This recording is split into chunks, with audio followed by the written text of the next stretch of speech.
guys. My own personal piece of fish tank is coming home. I mean, it's good to get somewhere. It's good to get already done. Clavos is real. He's coming home, everyone. He's coming home. Thank you, friend. Thank you so much. Oh my goodness, we're gonna get Clavos. Clavos these nuts. Aha, got him. Okay, let's check my thing. So what is this? Flatter me, compliment battle card. Game about comments, because who wouldn't like to receive a compliment? Not me. I am. You know how like water supposedly makes like witches burn away? Compliments make me burn away. Compliments burn me away. Like acid on skin. How I feel. I feel like I'm melting. No, you. No, you. No, you. No, you. No, you. And then, whoa!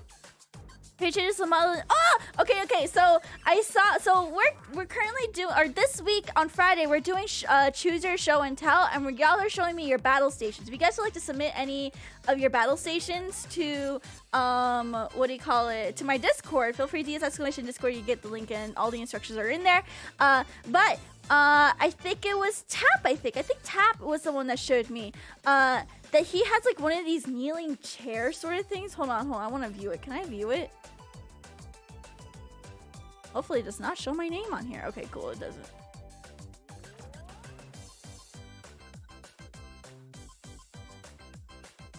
Oh, but it almost showed my location. Oh my goodness. This almost showed my location. Jesus fucking Christ. Okay. Thankfully it's blocked out. Anyways, I'm gonna keep it on this. So this thing right here, where you can like sit and kneel at the same time. I've always wanted one of these. I'll be real with you. These look really, really fun to have, but not for $99. Not for $99. And then, someone put a KitchenAid. Someone put a grinder. There's a steel fry pan. Tolkien Classics. I already have a pressure cooker, but thank you. Cheese from the Wisconsin Cheese Company. Taste of the Wild Summer Sausages. Cheddar wheel, 5-pound cheddar wheel. Royal balsamic rice. I already have like 3 10-pound bags of rice. More cast iron. Oh, I need one of these though. These like little footrest thingies. These are so nice. Anti-cut oh, it's like one of those cup holders for your desk. A Saddam Hussein book. Nice. And more wheels of cheese. A lot of cooking things on here. Are you guys trying to send me like a what are you guys trying to tell me? What are you guys trying to tell me with all this cooking stuff? Do you want me to come cook for you? Is that what chat wants? Does chat want me to come cook for them? Is that what you guys really want? Is that why you're sending me all this cooking and ingredients and all this shit? Your aspect reps. Hey, I said it almost showed it. Just mail Nyaru more rice. There's never too much. That is true. There's never too much. You made fancy a lady with wheels of cheese. Why not? Until yes, so you want rice and what? Thank you so much, Beastball Baby, for gifting a sub. It's your Patmas. Thank you. Yes, pressure cookers are for cooking. That's it. Yes. Is that all you want me to do? You just want me to cook for you? I mean, I could do that. That's fine. But thank you for reminding me to check my throne every now and then. I keep forgetting it exists. Like, the only thing I added on there was, like, the Quavos. And now I got Quavos. I love Quavos. I'll do it. What? Esper! Thank you so much for getting us up to Ancho. Thank you. Domestic idol. Trad wife Yaru. Whoa! She's such a trad wife. Whoa! Thank you for this question. Thank you. Okay. Next question we have is, who is your favorite character from each of these animated series? The Simpsons, Family Guy, and South Park. I'll be real with you. I don't watch The Simpsons. I only watch like maybe 1 or 2 clips like once a year from The Simpsons. The only Simpsons things I recently watched was when they did that Death Note thingy.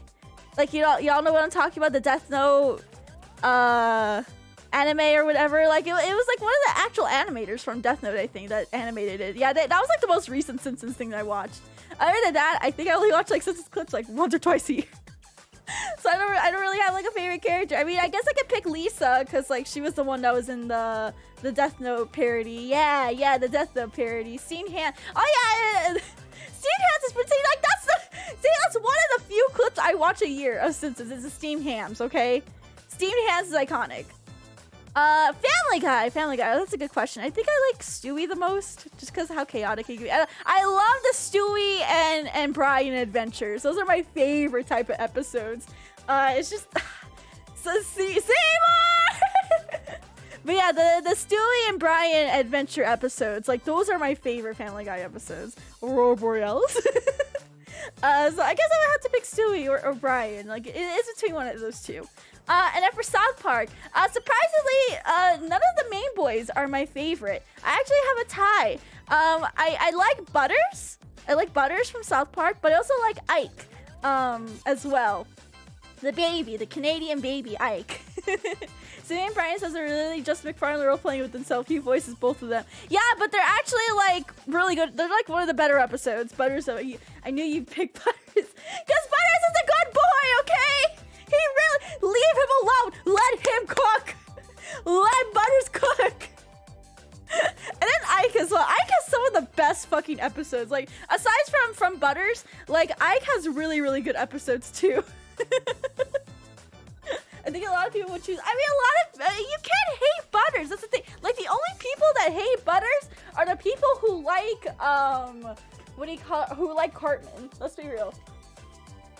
Kick the baby!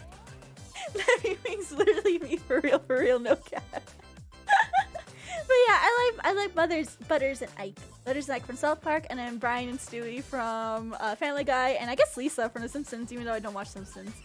But there you go. Those are my favorite characters from those animated series. Thank you. Hope you enjoyed that. Yay. Next one. What is the best advice you received as a content creator? Consistency. And consistency doesn't need to mean every single day. Consistency is reliability. And if you can give your viewers reliability that you will be here on certain days of the week at certain times, you will grow significantly more. It is that is the best advice that someone has ever given me, and it's paid off so freaking much. Another piece of great advice that a lot of people, well, not a lot of people have told me, but like I just kind of figured out myself is don't rely on one platform. Stop relying on one platform for your growth. And don't think Twitter counts as a way to grow either. It's like a nice, like, here's the thing about like growing on like Twitter and then like growing on outside platforms. The thing is, when people use Twitter to like try to grow as a creator, there's something that's called like funneling those people from Twitter onto like your Twitch, okay? It is very, very hard to funnel people from a platform like Twitter that doesn't really support or have like a lot of compatibility with like video and streaming websites. Like, yeah, you can post your link there, you can tell people like your schedule and everything, you can interact with people, but that's what it's good for. It's good to post information, and it's good to notify people when you're live, and it's good to post memes and build up, like, you know, a reputation. However, just because you have 10k, 100k, 500k Twitter followers does not mean you're gonna be getting like 1,000 views, 10,000 views, or anything like that. In fact, I've seen so many fucking creators who have like 50k followers, but they are like 30 CCV, 20 CCV, and everything like that. So don't automatically assume that just because you're big and you're growing on Twitter does not mean you will grow on other platforms. The best way to funnel in people from other platforms is to go on platforms that actually do support like video content creation and streaming creation and everything like so, like YouTube, TikTok. Those are places you really want to be actually posting. Post your clips. Post something, do informative videos, do tutorials, whatever it may be. That is the way you funnel in people, because then people finally actually see your personality there, aside from like a fucking 200 text box sort of thing on Twitter. Like, yeah, you can post videos on Twitter, but Twitter will not guarantee people will come to your thing. YouTube and TikTok, you have a little just a slightly higher chance that people will come check out your streams because of it. And I've seen it work with a lot of people before. And in fact, I think it's been working with me a lot when it comes to YouTube. So the two best things people have told me. There's a lot of questions like this, by the way, so I will probably be repeating this advice if you guys don't mind. But the two things that really, really helped me, and the best advice I've ever been given, is consistency. And consistency doesn't need to be every single day. It can be whatever is good for your schedule too. But as long as you are dedicated to those specific times that you set aside to stream, post content, whatever it may be, people will see that you are dedicated and will want to stick around, because people want a dedicated, they want reliability and dedication from their content creators. They don't want like inconsistency, like very sparse content or anything like that. And again, it doesn't need to be every day. It can be every other day. It could be even once a week. And then, of course, the second one is don't rely on Twitter. Don't rely solely on one platform to grow.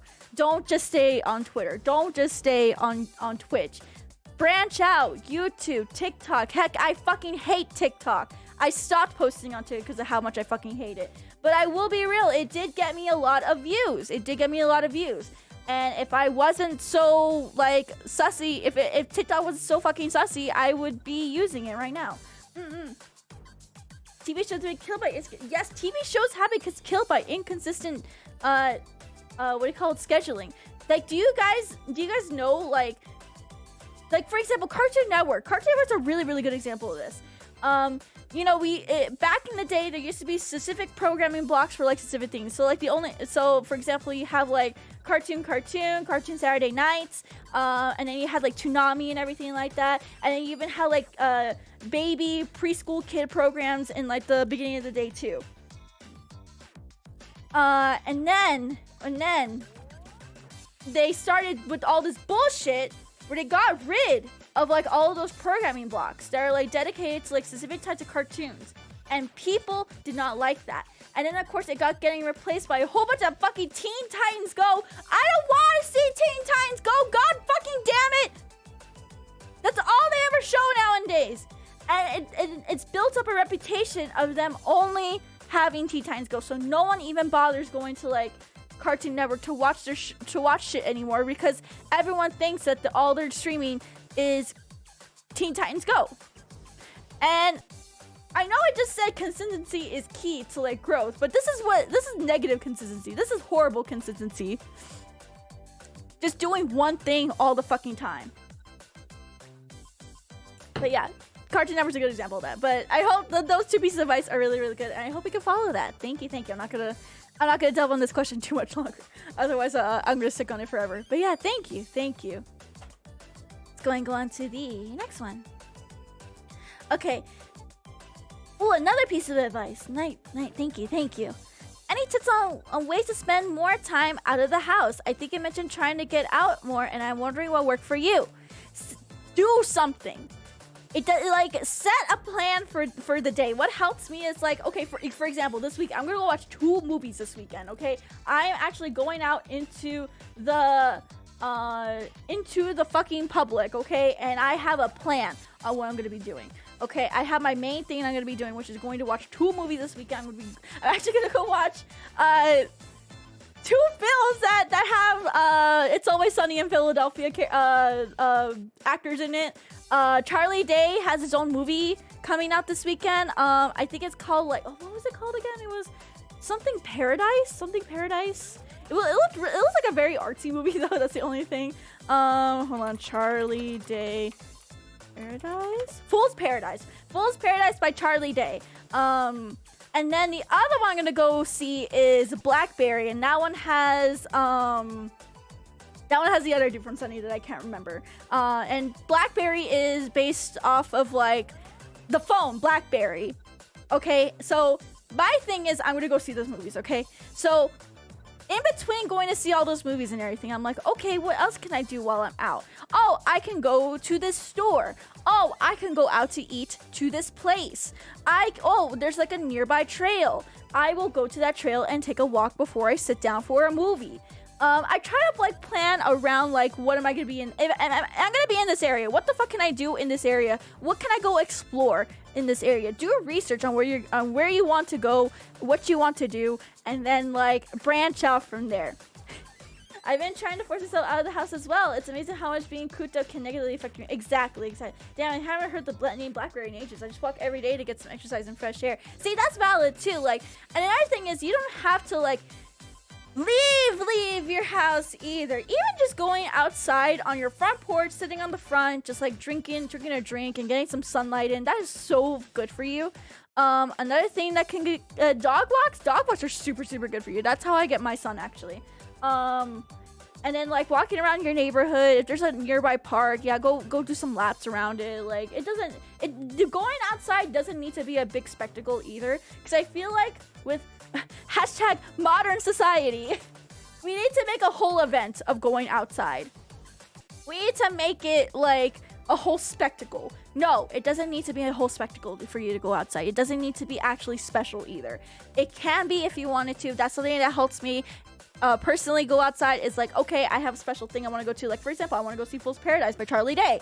I'm gonna go do that. Oh, I'm gonna be in the area of the movie theater. I know there's a lot of shit around it. What can I go do before and after the movie? Like, what can I go to eat? Is there any shots I want to go to while I'm over there? Is there anything I need to go pick up? Is there anything I need to go check out for like future streams? Like, for example, I'm pretty sure I can go to like the one of the tech stores I like going to. So yeah, like I base, that's how I personally do it. But of course, like going outside doesn't need to be like a spectacle. Just going outside your house, touching grass, doing yard work, man, that helps me so much. That's actually been helping me a lot. Doing yard work. Personally, I recommend you get some sort of outdoor hobby. Birding is my choice, but fishing, camping, or perhaps geocaching. Or what's geocaching? What's that? But yeah, that's another good idea too, actually, Pastoring. That's another good idea. By the way, chat, you're free to answer these questions too. I should have mentioned that earlier. You are 100% free to answer these questions for anyone as well, because I'm pretty sure people will be reading chat as well. So if you want, I'll be repeating everything that's said in chat too. So if you have any good ideas for them, please let us know. Okay, so what is geochasing? Basically, it had individuals and organized locations all over the world and share location that these caches on the internet. Oh, so it's like a scavenger hunt. Oh, that's so fun. I want to do geocaching now. That sounds fun. I want to do that. That sounds fun. Alrighty. But yeah. It can be whatever you make it you want it to be, but something that helps me. Like if I want to go see a movie, I'll go plan around what's in that area, what can I go do, everything like that. And then of course it doesn't need to be a spectacle, just going outside is fine too. Alrighty. Thank you so much, friend. Thank you. I hope that answered your question. I have lots of yard work to do for elderly or disabled family members. Other than that, I sometimes just sit in the sun on my porch. I would love to do some ongoing RP with the spouse about being a spy and so forth. There are people who do like the live action roleplay shit. Like if you could find like a club like that, that'd be super cool. Make a list of stuff that I need to do each day, and it's not something that needs to be done right away. Add it to the list to do all at once one day, so I'm out and about. I also like to add that you shouldn't worry about doing it regularly or as a habit. Don't make it a chore. Don't make it a chore. Don't make it a spectacle. Don't make it a chore either. It doesn't need to be every single weekend, every single day. It does help with you mentally, as science has said, but it doesn't need to be every day either. Like I only go out during the weekends. Rest of the week I stay cooped up in my office. But thank you, friend. I hope that helps you. Okay, next question that we have for today. What is your most guilty gadget purchase? Something useful, but still you thought it was unnecessary or overboard. Okay, I'll be real with you. I was thinking about this question when I was downloading it. I was like, my iPad. My iPad was it iPad my big ass chunky ass iPad. I thought it was so unnecessary and overboard for me to do it, but at the same time, I didn't really want to invest in an iPhone or anything like that. But at the same time, this has the best tracking in the world. This has so much better tracking than my actual phone, my Android phone. And I'm able to do a lot of organizing on here. So I have like a planner. I have like a digital planner that I have on my iPad. And I basically plan out my whole month, my weeks, even my days sometimes, using my digital planners. As well as it's like a really good on-the-go sketchbook if when I need it or when I feel inspired by something. I can just like sketch on the go whenever I want to. And I mean, it's so useful. It is so fucking useful to me. That's the thing. And I hate Apple. I thought it was so unnecessary that I needed to buy an Apple product to have good tracking. But it helps. It really, really helps me out in the end. And then the great thing about, what do you call it? The iPad too. Or like with any Apple device. This is a pro. Why I have a pro about an Apple device. Jesus Christ. Is that when you connect it to, or when you plug it into, for example, if you plug it into my laptop, you don't need the Wi-Fi in order to like have tracking. You can do tracking through USB. And it's really, really helpful for when I'm traveling. I can just plug it in and it just tracks it for me. I don't need to connect to any sort of Wi-Fi in order for my tracking to be like, what do you call it? To work. May I ask what type of digital planner you use? Been looking to try one. I use GoodNotes. GoodNotes is not technically a planner per se, but it is like a note-taking app. It does cost money, and there are like free templates out there that you can download and everything. But I use GoodNotes, and I just download like planner templates, and then I kind of use that. I paid like I paid like $10 for my template though, because I wanted a really nice, cute design one.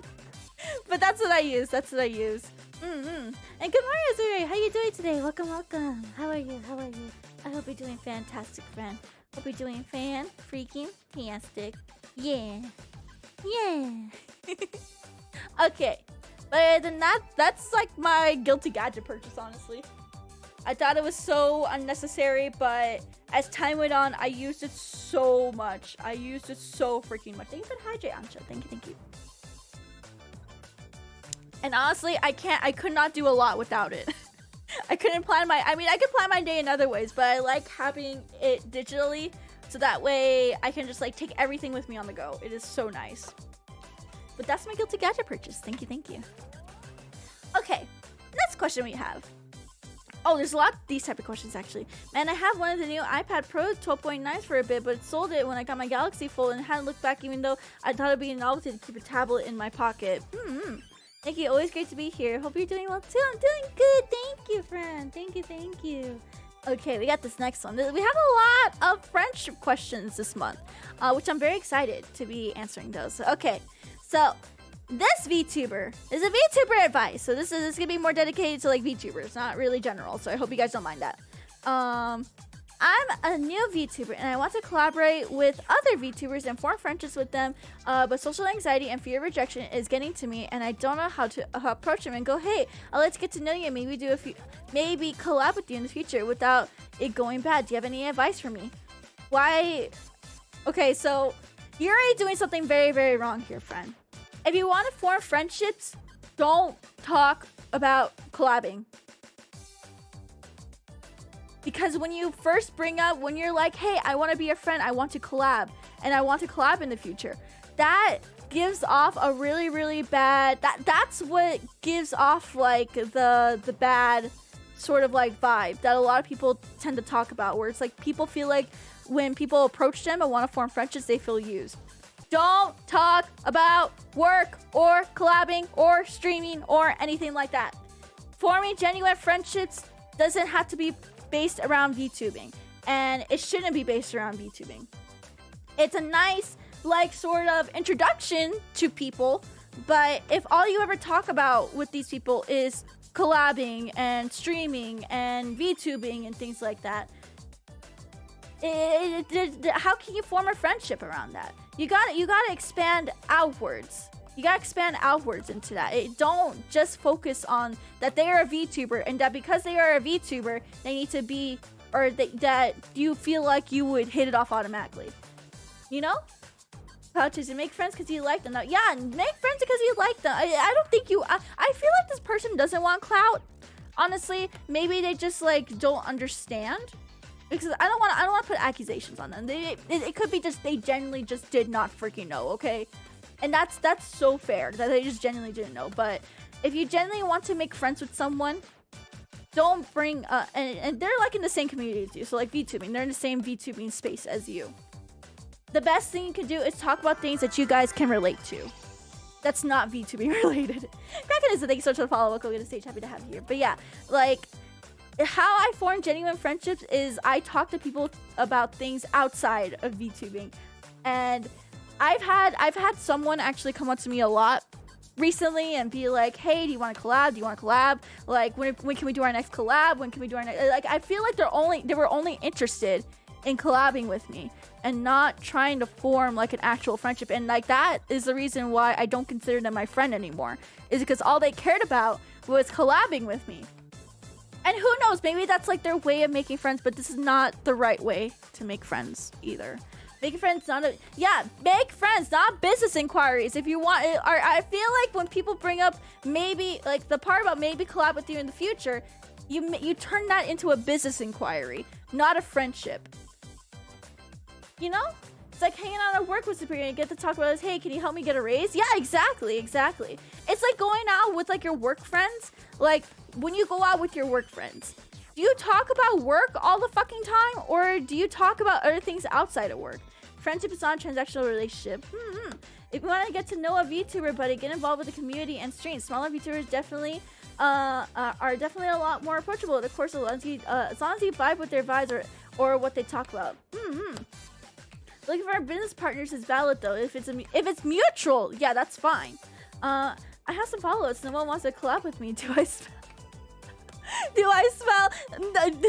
What's that one SpongeBob meme where it's like the one where Patrick, or no, it's like SpongeBob has like the bad breath or whatever. I'm smelly and I'm proud or whatever. But yeah. But as Tio-kun, you do make a good point too. Another great way of like getting to know VTubers is like interacting with the community, like genuinely interacting, not being there because like, you know, like you're trying to get that collab out of them or anything. Like genuinely interact with their community, not just like interact with them, but also contribute to their community. I'm ugly and I'm proud. That's what it is. I'm smelly. I'm silly. I'm ugly and I'm proud. You gotta be like that, dude. You gotta be like that. Making friendship with VTubers sounds cool to me. This complicates things, but you can still have semi-balance of friendships. Well, the thing is with that is a lot of VTubers feel like when you add on top of like the collab with you in the future part, that's where a lot of people kind of like, you know, get the weird vibe that you want them for something other than friendship. So that's why I say don't ever bring up business if you want to make friendships. Don't ever bring up that, hey, I'm also a VTuber. Let's talk about these VTuber things. Like every now and then, it's fine. But if you make your whole friendship and approach based around VTubing and you want to grow an actual friendship, it's a nice way to get started. But you can't rely on it. Because genuine friendships grow into outside of things of how you actually met, you know? Yeah, you have to let it happen organically and real. You know? You are ugly and proud, ugly Baxter. It's in your name! It's in your name, friend. It is so in your name. Be there because you enjoy being there, not because you get... Yeah, exactly. If you want to interact with someone's community, be there, genuinely interact with it, and like all this stuff. And like I don't know how else to describe it, you know? I really don't, because like I just kind of wish, because like I've had a lot of people that I think they're very nice, but at the same time it's like all they ever brought up to me was like that they wanted to collab and that they wanted to like do something with me on a stream or something, and like that's fine if they do, but if that's like your first interaction with me, that's like your first time ever talking to me, it doesn't leave a good impression. For at least for me, it doesn't leave a good impression. I am Jenny, but my main business is in VTubing. Yeah, this is mostly for VTubing, not really for like, I guess like outside of VTubing. That's why I said like when we first started this question, I was like, this is gonna be more VTubing based, so I hope you guys don't mind that. Maybe you could apply it to other things, but I'm not too sure. It's not really any different from like being a musician or wanting to collab or an artist. Yeah, it's not really that different, but with VTubing at least, I feel like there is a lot of like anxiety just because everything is over a screen, you know? Everything is over a screen. And it's super different from like when you're an IRL person talking to another IRL person, or like you're in like the same like space, like IRL spaces or whatever. You know what I mean? And it does give ulterior motive vibes. Like I want to get to know people genuinely. And the thing is, sometimes like when you give off those first impressions don't go away, unfortunately.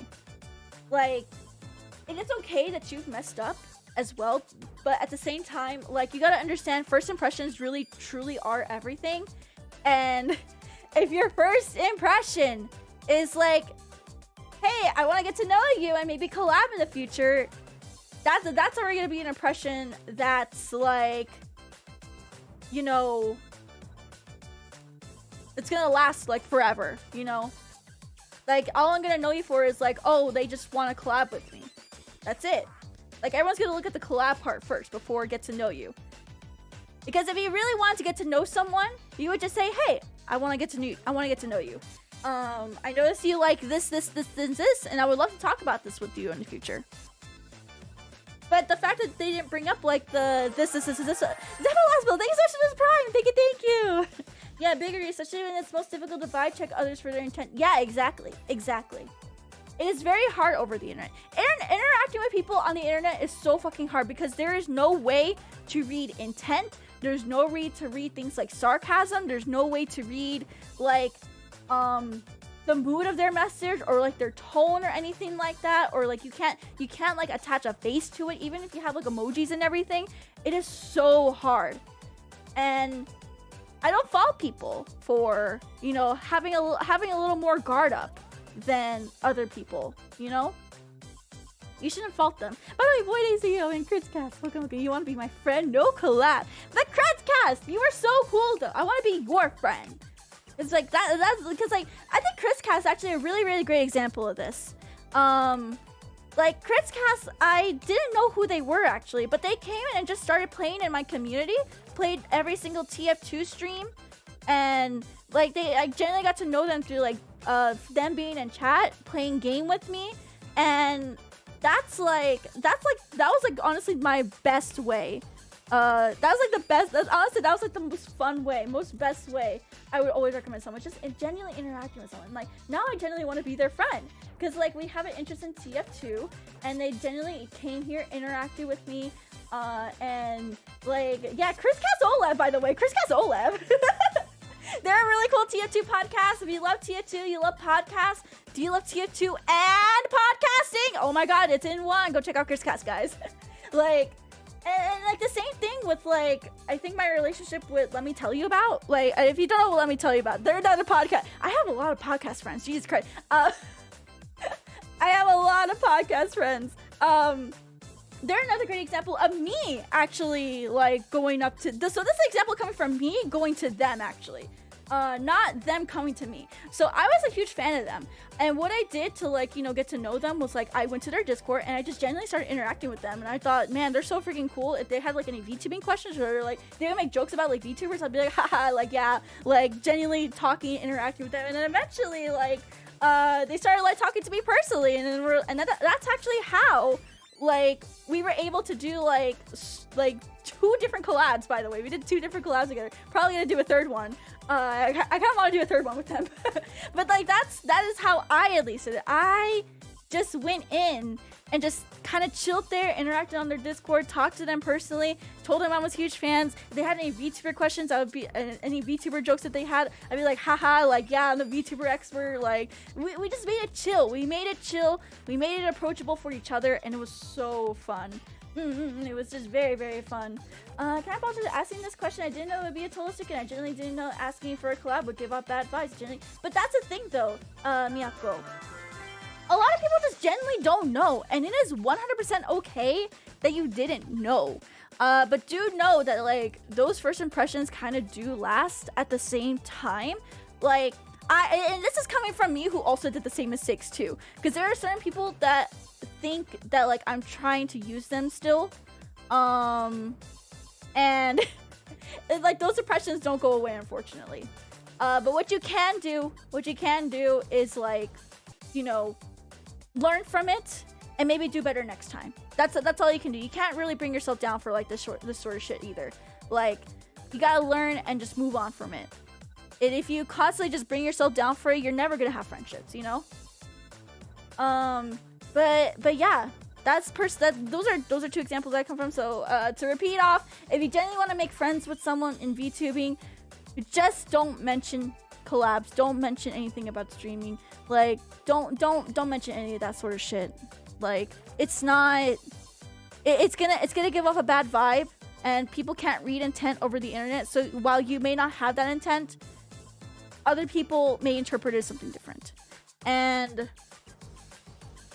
if you genuinely want to make friends with someone, just be like, hey, I really enjoy, like, I know we have these shared topics in mind. I would love to talk about them with you in the future. Or go into the community and genuinely interact with people, not only the streamer, not only interacting with the streamer, but interacting with their community as well. Like, and it doesn't need to be, like, every single day either. It could just be, like, every now and then, too. I like to think I'm doing a collab with the feds when I'm posting in Nyaru's work. So yeah, you just gotta chill out and find out. Yeah, just chill and then figure out what they want to be friends with a long way down the line. Maybe collab. Yeah, exactly. Gotta make it genuine is what I'm trying to say. Okay, I've doubled on this question way too long.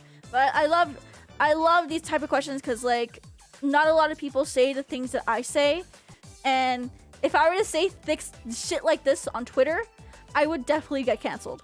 I don't know why that type of automated, but okay. Fuck you, Bezos. We're all feds here, actually. Fun fact, we're all federal agents. I always preach Nyaru's word on pre-debut. Oh yeah, pre-debut is such a fucking toxic term. Don't ever use that term. If you unironically use that term, I don't think people understand how bad of a connotation the word pre-debut has. Content and VTuber discussion make brain words go burr. It didn't do make me go burr. But I hope you guys learned something from VTuber. hate! Anyways, next one. Not even just debut or get out, just stream. It doesn't need to be that deep. Streaming doesn't need to be that deep. There are so many VTubers out there who had not done an official debut or anything like that, and they're still streaming. Giga is a good example. Giga has never done a fucking debut. She just started streaming. She just started doing it because she saw me doing it. That's it. That's literally how it started. It's possible to marry a brown woman? Yes, exactly. It is. Wait, doesn't Espresso say Lobby is pre-debut? Shh. I don't count Lobby because, like, Lobby actually struggling right now. Lobby actually struggling. But yeah. Oh, wait, this question. We were on this question. Okay, this question. Next one. Yeah, corporate and pre-debut. Yeah, corporate and indie is pretty different. It's really, really different. Okay, anyways. Hot take. You don't need a debut. Yeah, exactly. You don't need a debut. Giga, who is like 1K CCV, did never had a fucking debut, and she is doing fan-fucking-tastic. I've known her since she started streaming, actually. Like, I even known her before she started streaming. And she's proof that you don't need a fucking debut. You don't need it. Giga love! Anyways, least favorite stuffed animal or candy. So I don't like hard candies. I'll be real with you. Not a big hard candy person. Like any sort of hard candy. I cannot with the hard candies. But my least favorite stuffed animal? I don't have a least favorite stuffed animal, actually. Sorry, that was me brapping.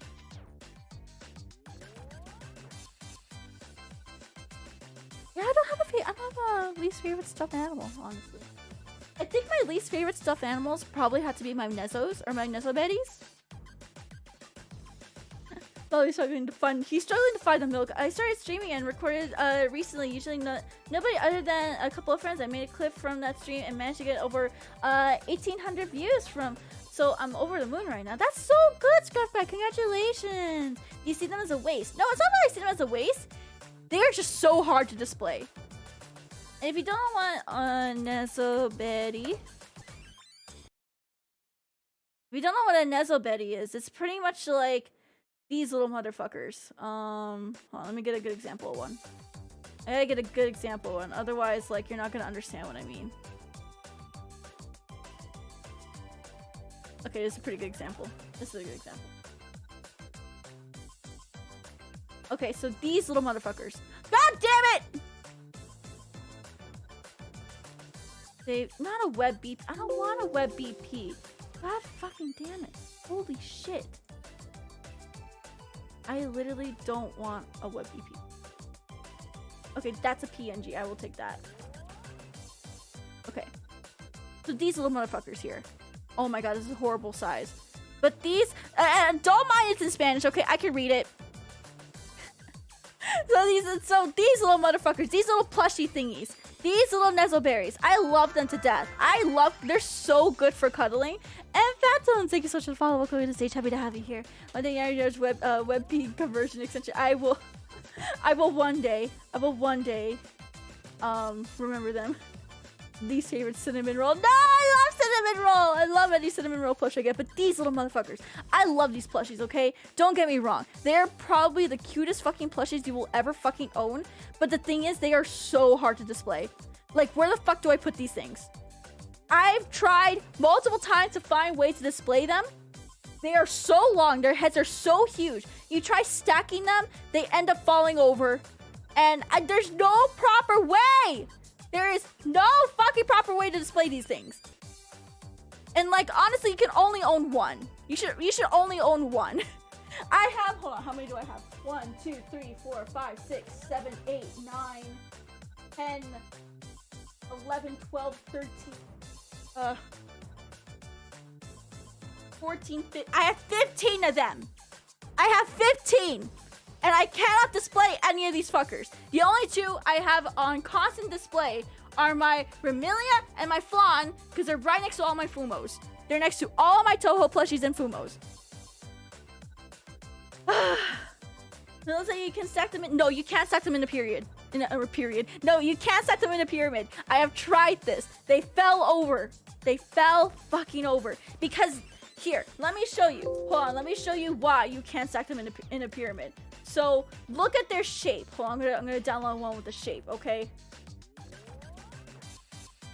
Damn it. Save. Okay. There we go. So look at the shape of these things. How do you stack these in a pyramid? Because if you stack another one, hold on, I'm gonna show you guys. So we're gonna squash this. Look at all that empty space it has there, okay? And if we want to stack it, okay? It's gonna be like this. It's gonna look exactly like this. So that means that this starts sinking. There's no butt. It has no butt. You can put them in jars and stack them. No, not putting them in jars. Reverse 69 it. But if you reverse 69 it, look, you're not gonna see the other plushies. You're not gonna see the other plushie. You want to see the face. The big appeal of these is the face. And if you cannot see the face, what is the fucking point of having these? That is the whole point of having these. Okay? Soak them in milk and throw them at the wall. Wait, what's that copy pasta? Soak it in milk and throw it at the wall.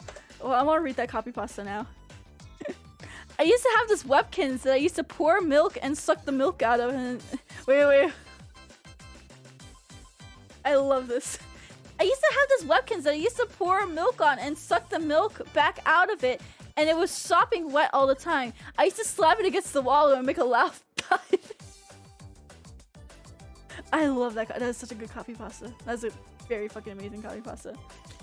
Love the webkins as a kid. Had a monkey. I love webkins too. Wait, what was this? Never thought I would see a stream about complaints over a lack of fat ass and plushies. Yes! Yes!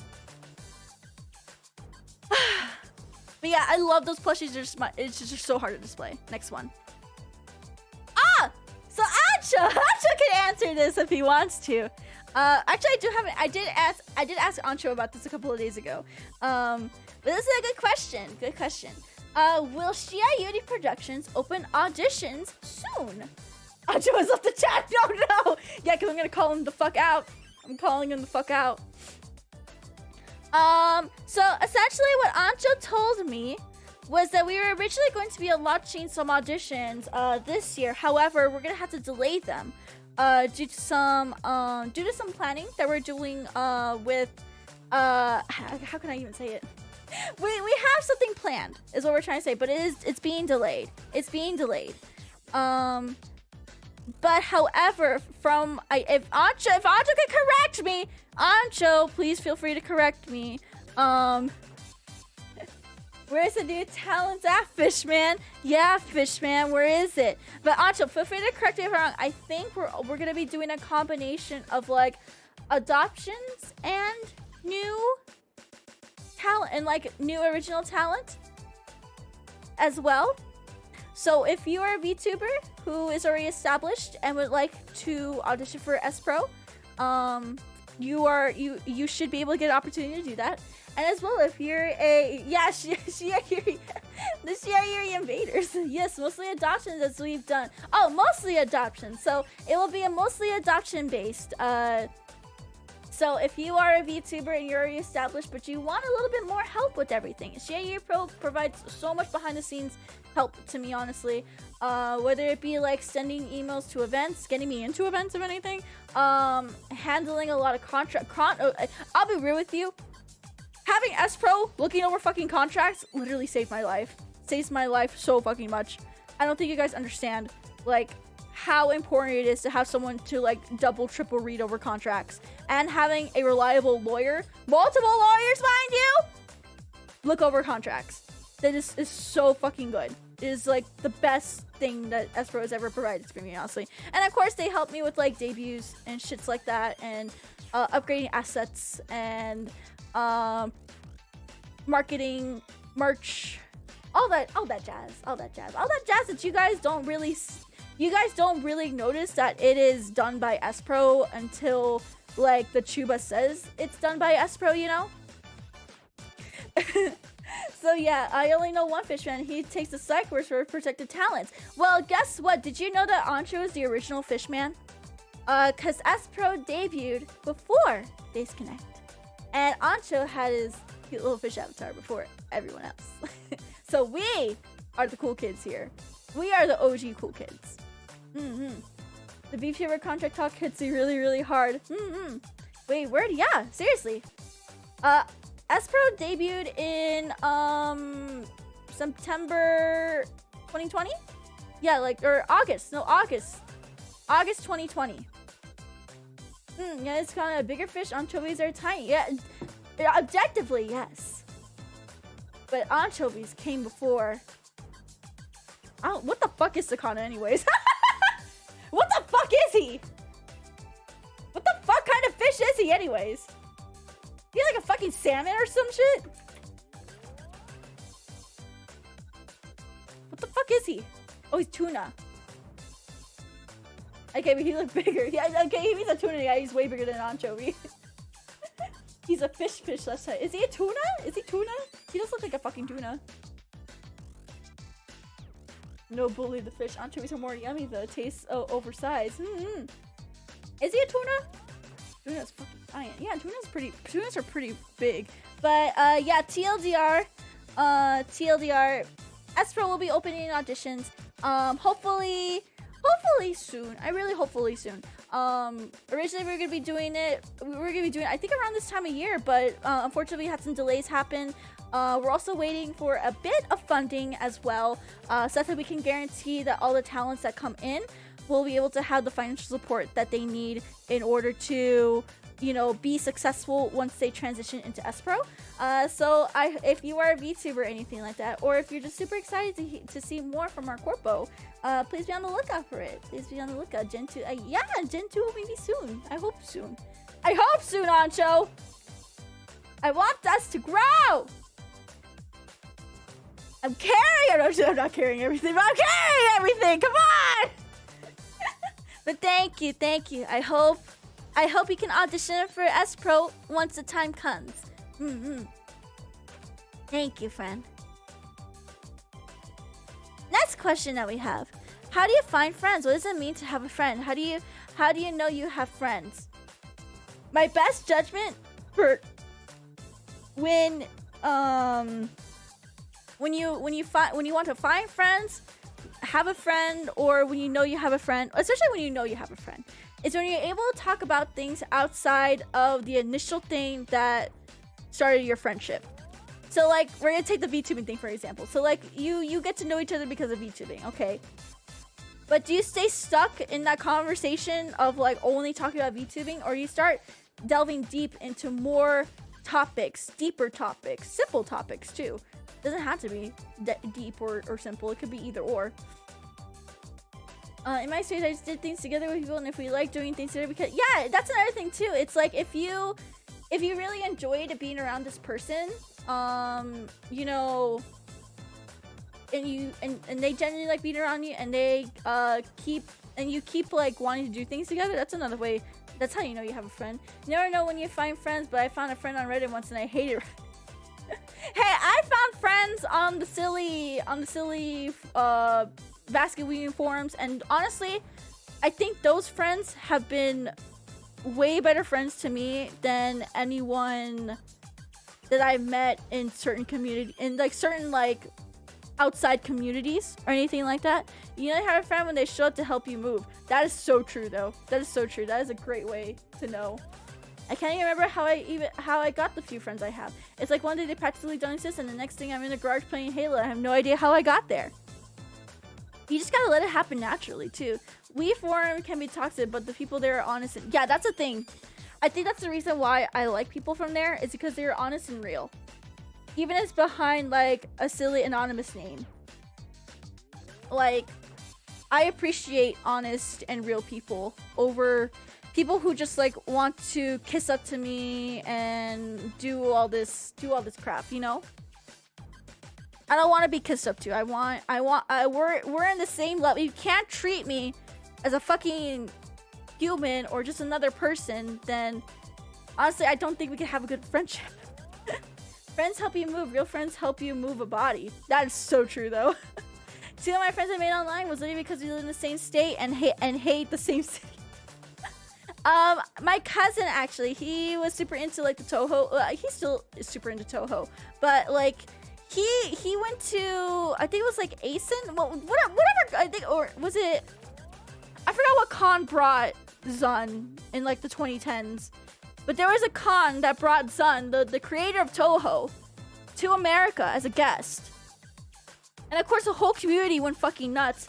And one of his best friends, actually, they met through the silly clover boards, because his friend needed or like the person that so his friend, his now friend, posted on the silly clover boards and was like, I need a place to stay for this con because I want to meet Zun. I genuinely want to meet Zun. And my cousin goes, oh, okay, yeah. Like, you come to my, here's my email. Here's a throwaway. Like, contact me. We can work something out or whatever. And then that's how they became friends. Through a silly, anonymous clover board. This was back in the 2010s when that was more normal to do, mind you. I would not do that now, but that was super normal to do back then. I met online friends through Twitch through backing them up when I was trolling a streamer with Baby Shark in the song. And I say I want to do that today. But 2010 was a wilder, more simpler time when we didn't have to worry about that sort of stuff. But that's how they became friends. And funny enough, they went to travel. I think they're traveling to Tokyo soon together. They go on a trip together. They're going on. They're them and like another like a big group of them. But like I know those two. They're gonna be traveling like to Tokyo together. So that's really cute. That's really cute. That like just a silly random forum board. One of them one of them saying they need a hotel room because they want to meet Zun. And then my cousin goes, yeah, you come to mine. Just pay me and we'll work it out and things like that. I met my partner of 6 years on the weaving board. That's so cute. Cause like I think the most like of course there's like insane people everywhere. That's the thing. There's insane people everywhere. But like I feel like there's just more genuine connection on there than like any other social media that I've ever come across. You know when you have that true friend when you text you or rant at 3 a.m. and it goes for multiple characters. I love that homie. Yeah, you gotta love that homie. One of the things the media has perception of normal people. It has lots of friends who do fun things all the time. I believe this is made. That's one thing too. Like a lot of people. Society. This is society. We live in a society, guys. We live in a society where we need to show off that we're always doing something with someone, or we have like this many friends, and we're always having fun and everything. And like having a friend doesn't need to be constant communication, 24/7. Like I talk to Yoda maybe like once a week, but that's because she's busy too. She is literally busy in school, but I don't take it out on her or like think she's not my friend because she's not talking to me every single day. We are still best of friends. We are amazing. We're gonna go see Barbie together. Fuck, we're so excited to go see Barbie together. But like I don't talk to her every single day 24/7 365. Like the longest I think we've gone without talking is a month. It's actually because we both got busy. She got busy with school. I got busy with like a whole bunch of like con stuff and Japan, I think. And we're still good friends. We're still amazing friends.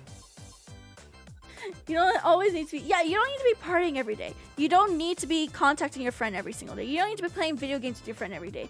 A friend is someone that you can just hit up anytime and be like, hey, what's up? And they're like, hey, what's up? And catch up and everything. I have friends I haven't talked to in over a year.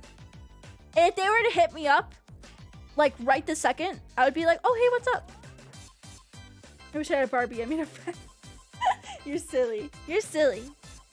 But yeah, it means to it's just someone that you can like. I guess like a friend to me is like someone that you can like, I don't want to say rely on because you shouldn't be relying on people. Period, in my opinion. But it's just someone that you can go to and just like be chill with and like it doesn't need to be a deep thing either. It can be casual. A friend is somebody you send unsolicited memes after years of no contact. Yes, exactly. Like life just gets busy. A good friend will understand.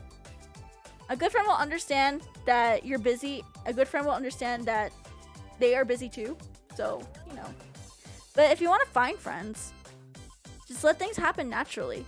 Here's another thing too. Not everyone is gonna be your friend. And stop trying to force every single person you encounter to be your friend. Otherwise, you're going to deal with so much negative emotions you're going to feel resentment towards those people and you're going to feel resentment towards yourself because you think you're not being able to make friends with every single person that you meet. On average, I think, what was the statistic? How many friends do people have on average? On average in America, people only have like 3 to 5 close friends. And I know social media is so fucking hard on like, you need to have like this many friends and like, to show off like all your friends doing all this fun stuff and everything. But it doesn't need to be like that. It doesn't need to be like that. I have 2 close friends. See? You met the statistic. I consider like both of us pro honestly close to me, so like I have kind of more than the average, but on average an American has only 3 to 5 close friends. You don't need to be everyone's friend. Not everyone's gonna be your friend, and stop trying to force people to be your friend. That's all I gotta say. Thank you so much. I think that kind of went all over the place. Originally, Steam would only let you have 150 friends because that's how many people there are in Australia. Wait, y'all don't count the kangaroos and the koalas? Okay, no need to flex. Oh, it's so close to the friend lockers. No, I'm not saying it to flex or anything. It's just, yeah, like I'm over the statistic, but like I still think being over the statistic is very, very, very rare. And that's just personally me. Like there may be people in Espro who don't consider themselves close to me, and that's fine too. They aren't friends. They are kangaroo. They're kangaroomies. Steam friends are your closest friends, honestly. Alrighty, but yeah, that's how I feel about that. Thank you. Okay, next one that we have. Okay, real talk. I actually found the IRL identity of a VTuber. Oh no. I got her real name in a PayPal receipt after a donation. Should I tell her about it or just ignore it? On one hand, I feel like I should alert her about the privacy risk, but on the other, it kind of feels creepy and weird to randomly DM and saying I know their IRL information. Okay, I've had people do this for me, and like honestly, the best thing I can tell you to do is just literally just tell them like, hey. Okay, let's write this message together, chat. We'll write this message together, chat. We're gonna write this message together. Okay, let me get a little notepad. Let's get a little notepad going. We're gonna write this together, chat. We're gonna write this response together. I'm gonna show you guys how you can do this. Okay, here we got a little notepad going. So let's go. So you can say, hello. I recently made a donation to you via, I guess like Streamlabs or Streamlabs via Streamlabs, and noticed some private information was given to me through the receipt. I wanted to let you know because I'm not sure if you knew about it or not.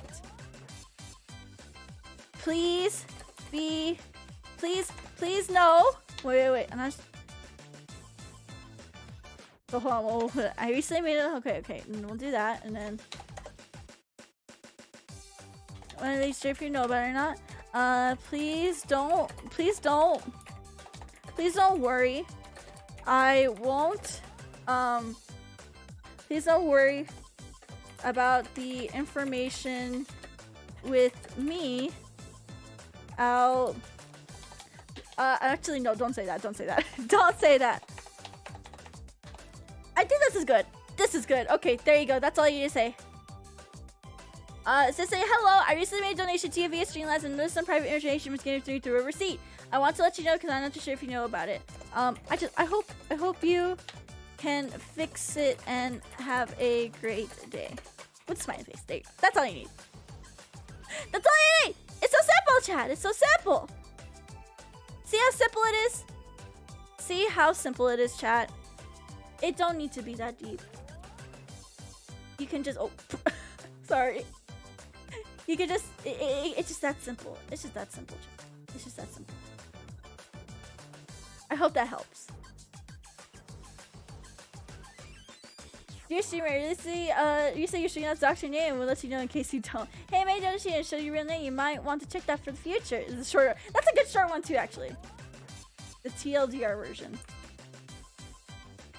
TLDR. There you go. Give it a PS. Don't make it so when you encounter shit like this, by the way, that's a good point, by the way. When you encounter shit like this, don't make it a big deal.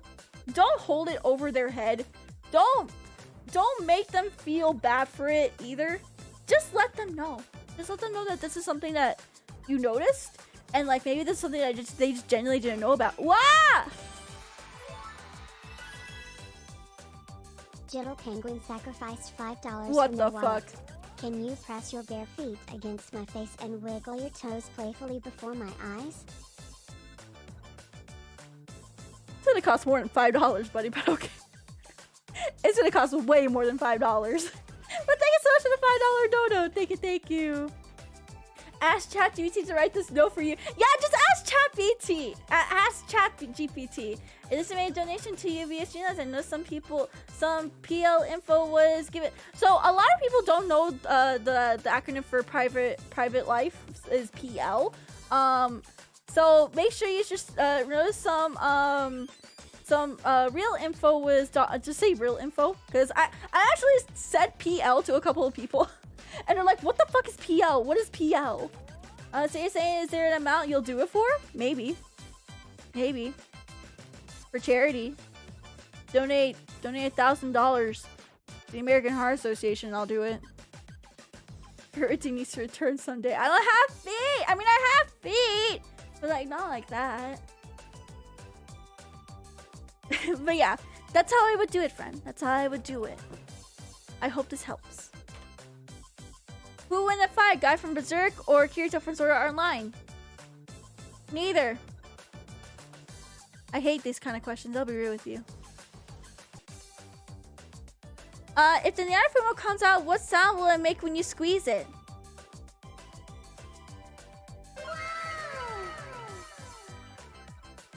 Did you have this stream where you kiss and set on Pokemon cards for only $1? Actually, for more, technically. But, yeah, I'll just make a Actually, what sound could it make, chat? What sound could this make? It can go nya, or it can go ooh, or maybe it can go. Yeah, maybe it can go brap. Yeah, I think it would just go brap. Right, chat? Right, chat? It would just go brap. Right, chat? Just brap. It was just brap.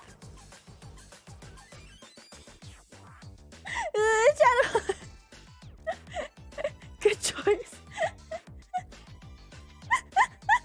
Insert that I peed myself a bit clip. Shut up! Shut up. But yeah, I don't know. I don't know if I can include sounds in my Fumo, actually. I have to ask Kisa. I'll ask Kisa if we can include sounds. But then again, I'm the type of person who doesn't like plushies that have sounds in it or like music in it. That flares up my autism. Because I just want a nice, cute little plushie. Like, I've encountered so many cute plushies, but I don't buy them sometimes because it comes with like a mandatory sound or like something like some bullshit like that. Man, I just want the cute plushie. That's it. That's it, man. Does he just get the powers to imagine Yanafuma talking? Yeah, Shrimple as. Most sound plushies have an off switch. No, not the ones that I wanted when I was a kid. Hated it, man. Alright, next one. Okay, no monthly marriage proposal. This time, just a praise post, Nyaru. Congrats on all your milestones recently and con and concert attendance. Seeing you sing made me smile, and all your surprise covers seeing you open up to new things is amazing. You're a brave and wonderful person. I'm totally not gonna cry. Don't let anyone else tell you otherwise. The #1 character idol, Nyaru love!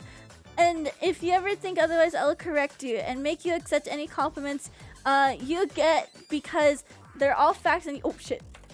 They're all facts and you deserve it, and you deserve it. I'll never change. Nyaru, keep I'm trying not to cry, fuck. Keep doing whatever makes you happy and improve. Thank you, friend.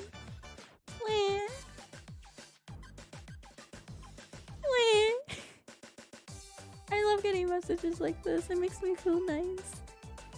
What do I even say to that? Quality schizo post, but nice one. Quality schizo posting. Quality schizo posting from a quality anon. Thank you, anon. Thank you. You're very kind. I hope you have a good day, anon. Have a good day. Gotta love the Nyaru, gotta love the Jaeger, gotta love the chat, gotta love everyone. Okay. Oh, I need some water. Okay. Nice question. When was the last time someone complimented you on your appearance or fashion? Actually, on Sunday. on Sunday, someone the waitress that I went to go. So I went to an old Chicago pizza, and I was wearing my new jeans. I hate wearing jeans, mind you, but I found like these really amazing pair of jeans at these new jeans. Oh my god, new jeans! New jeans! New jeans! Stay in the middle like you a little. Don't want the riddle. Want you to say it back. Oh, say it ditto. Please don't keep me waiting. So say it ditto. Oh my god. Nesta, nesta, na. I was really hoping that he would come through. Oh my god. Channel booty, yeah. Asking all the time about what I should do. Anyways, this is my cover of Ditto by New Jeans. This could be turning into a chooser could know you're breathtaking. With the apple bottom jeans, boots with the fur. She got the whole club looking at her. She hit the Jessica. Did you sleep with your math teacher? Did you sleep with what's his name? What's the dude's name? Oh god, what's the dude's name? Hold on.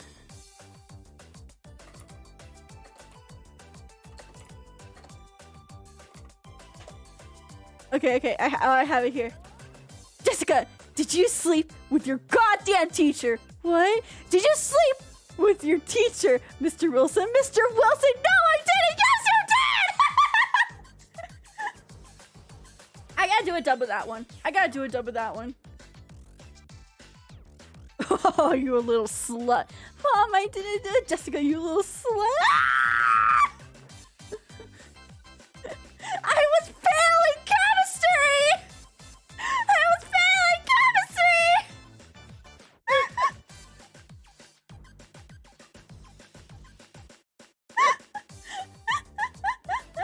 Okay, anyways. But yeah, I was at Old Chicago, and like the waitress was like, I love your outfit. I was wearing like my Hololive Expo shirt, a bucket hat, my poofy earrings, and some platform filas, and in my jeans. And she said she really liked my outfit. I think every weekend I get complimented on my outfits. Actually, like ever since I got back from Japan, actually. Every single weekend, every time I go out, someone always compliments my outfits. Whether it be an old lady at the grocery store being like, I love how you look, to like a little kid at the mall, to a random waitress at Old Chicago Pizza. Every weekend. That's how you know I have very, very good fashion taste. That's how you know. Got that drip. She got that drip. I do got the drip. I am very proud of my drip. But yeah, that's the last time I got compliments on my fashion. Thank you. What is the maximum airspeed velocity of a Unalden swallow? What the fuck is an Unalden swallow? What is that?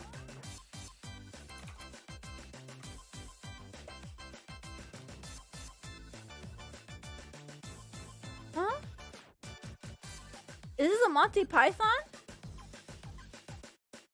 Oh, yeah, it's a Monty Python thing. Bin Laden?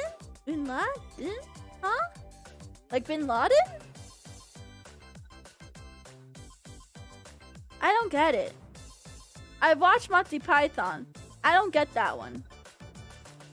Is it African or European? What? Laden? Huh? You guys are weird. I don't get it. Is this supposed to be like Osama bin Laden or something? British humor is very dry. Yeah, this is British. Because Monty Python is British, right? Technically. It's a Holy Grail reference. Yeah, I know it's a Monty Python reference. It's a synonym for Unladen is a synonym for unburden. But to not carry any. But what's that to do with swallows? He's not to carry or burden anything with extra weight. Unladen? That still doesn't make sense. This is. Why y'all telling me British humor? That's a word. It's a swallow joke. But swallows are birds. They don't carry anything. Well, I mean, they do carry like little sticks, like swallowing. What? It's not even a Zoomer moment. I watched Monty Python. Brits can carry stuff. What? Unlay the swallow? What?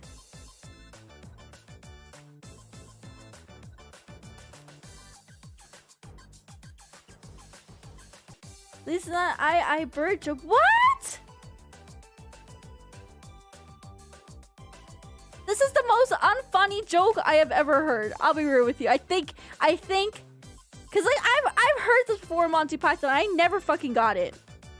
I don't get it. I never got this part of Monty Python. I don't get it. I've been songs of non-migratory. What is that supposed to mean? What does that have to do with like Unladen? There's an old man guarding a bridge that won't let them pass without answering question. Two characters get a super simple question and they're good son and physics question. Yeah, I know that's a joke, like in Monty Python, but like what? I don't get this. That's another these things when you're king. I never said I was cultured. Just give chat a shrubbery and move on. This is the worst. I still never got this. I never got this in Monty Python. I always thought it was just a legit physics question.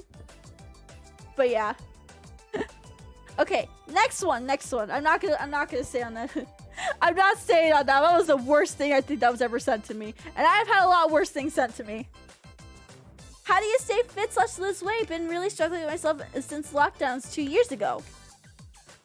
My main thing is intermittent fasting. It's been helping me a lot. So I eat like a one big meal, either a day or every 16 hours. And then exercise. Exercise does help. And exercise doesn't need to be like you need to go pump iron and like do all the machines and everything. You just go for a walk. Hour-long walk does wonders. If and changing eating habits is the biggest thing. Yeah, and your portion sizes too. Your portion sizes will help so much. But the one thing that you have to cut, sugar. Cut down on your sugar. You don't have to omit sugar, but cut down a lot on your sugar. Keep yourself moving. Yeah, keep yourself moving too. And you gotta stay motivated.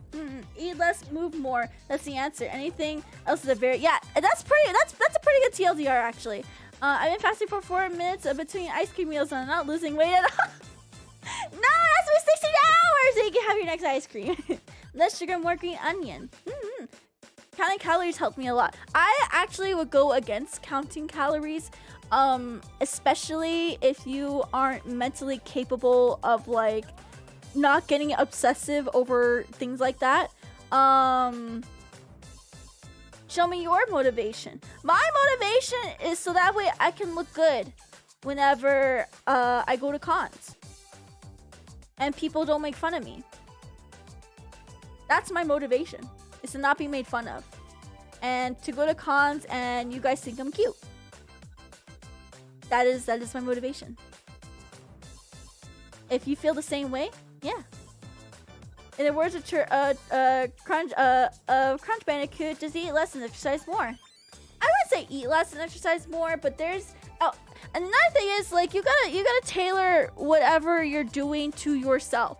Like if someone says like, oh, I've been doing this, you have to follow exactly this and you will see results. Bullshit. Bull fucking shit. You need to really, every advice that you hear, you need to adjust it for yourself. I have lost more weight taking advice and making it fit for myself versus like doing exactly what they told me. Know that she could be looking good and fit and make your Oshi fall in love with you, and also I could pick Nyaru up like a princess. No, you can't pick me up. There's no set way to do it. It's just gotta find. Yeah, exactly. There's no set way of doing it. But my big thing that I would motivate for you to do is like, eat less, move around more, and lower your sugar intake. If you could follow any of those, it's lower your sugar intake. That's it. That's honestly, lowering your sugar intake is just it helps so much.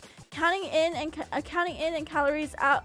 Counting in and calories in and calories out is all that matters for weight loss. By the way, a professor proved it by eating a diet just Twinkies and vitamin supplements. He lost a ton of weight. But the thing is, what other aspects of him?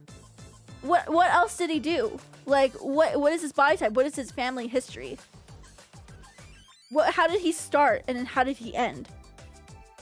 Because like those people that say like I only eat chicken nuggets from like McDonald's and I lost like 40-50 pounds, it's probably because they were doing something on top of that they just didn't bother to mention. And there's just a lot of health stuff. I'm just saying that for pure losing weight, it's just calories. But again, I wouldn't. The thing is, like for me, like I would get obsessive over calories. And I would get very, very obsessive over counting calories when I first started dieting, especially in my early 20s.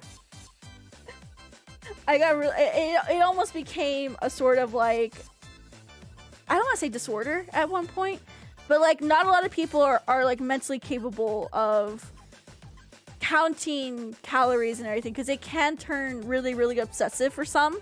And that's how the eating disorders tend to happen. So it's like, if you have the mental, not the mental capability, but the mental health in order to do it.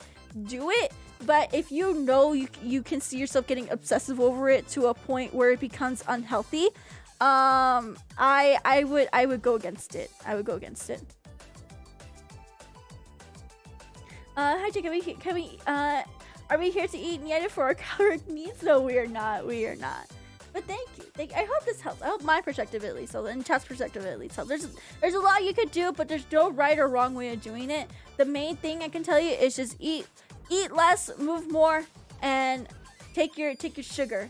Take away sugar, you know? Someone keeps texting me, god damn it. Oh.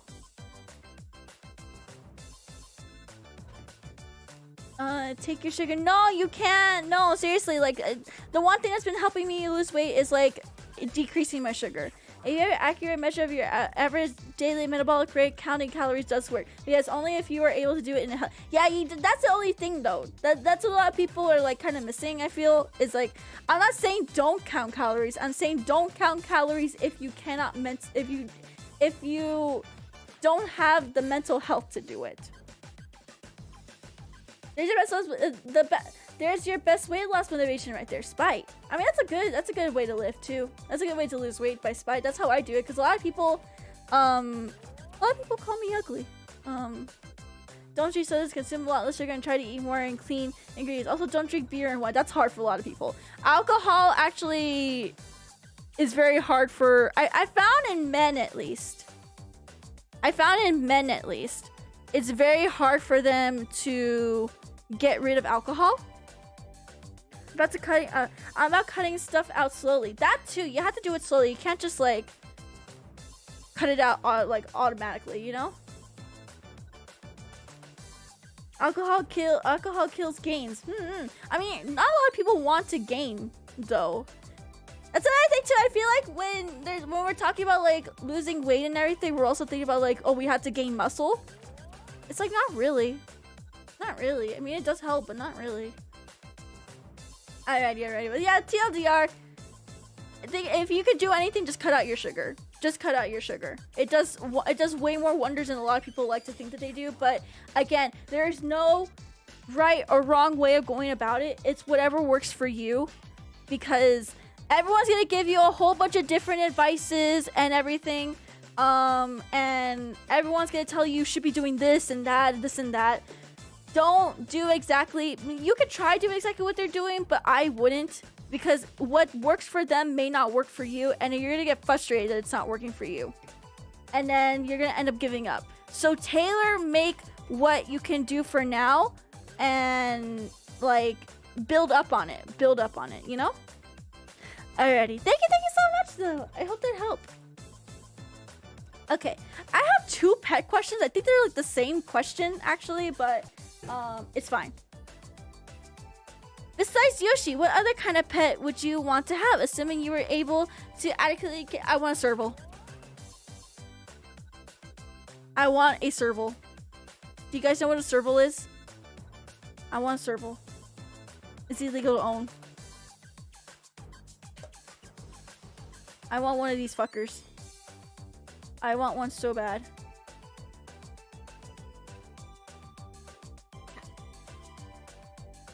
Look at them. They're so cute.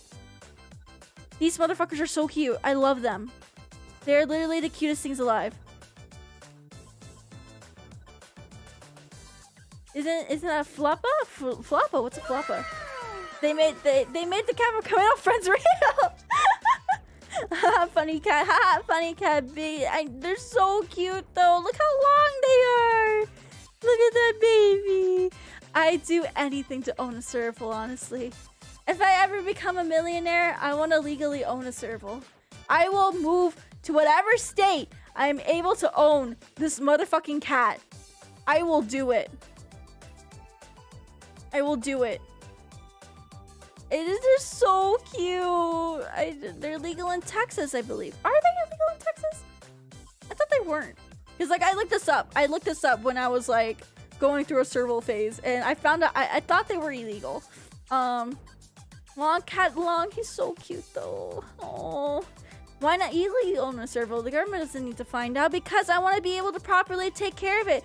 Texas, Mississippi, Missouri, Oklahoma, Indiana, Pennsylvania, Rhode Island, Maine, Montana, Idaho, North Dakota, and South Dakota. Oh! Those are all the places you can own them. Oh, so you can in Texas. I thought I looked up somewhere. So I would probably move back to Texas if anything. Yeah. Definitely not going to Pennsylvania. I hate Oklahoma. And then those are just literal who states. literal who states. Check out them apple buttons. But yeah. I want Omen serval. Legally, of course. So I can properly take care of it and everything. What did Pennsylvania do to you? Exists. Anyways. I can't argue with your logic. I have a friend that lives in Pennsylvania and they say it's like literally the worst thing ever. Okay? Help, I have a video game addiction. How do I break it? Undownload it. Delete all your video games.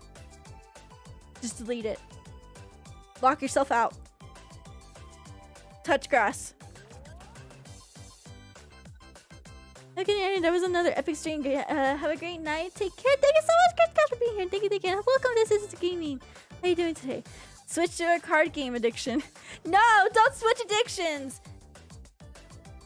But yeah, no, literally just I had a video game addiction, like a small video game addiction, more like a gacha addiction.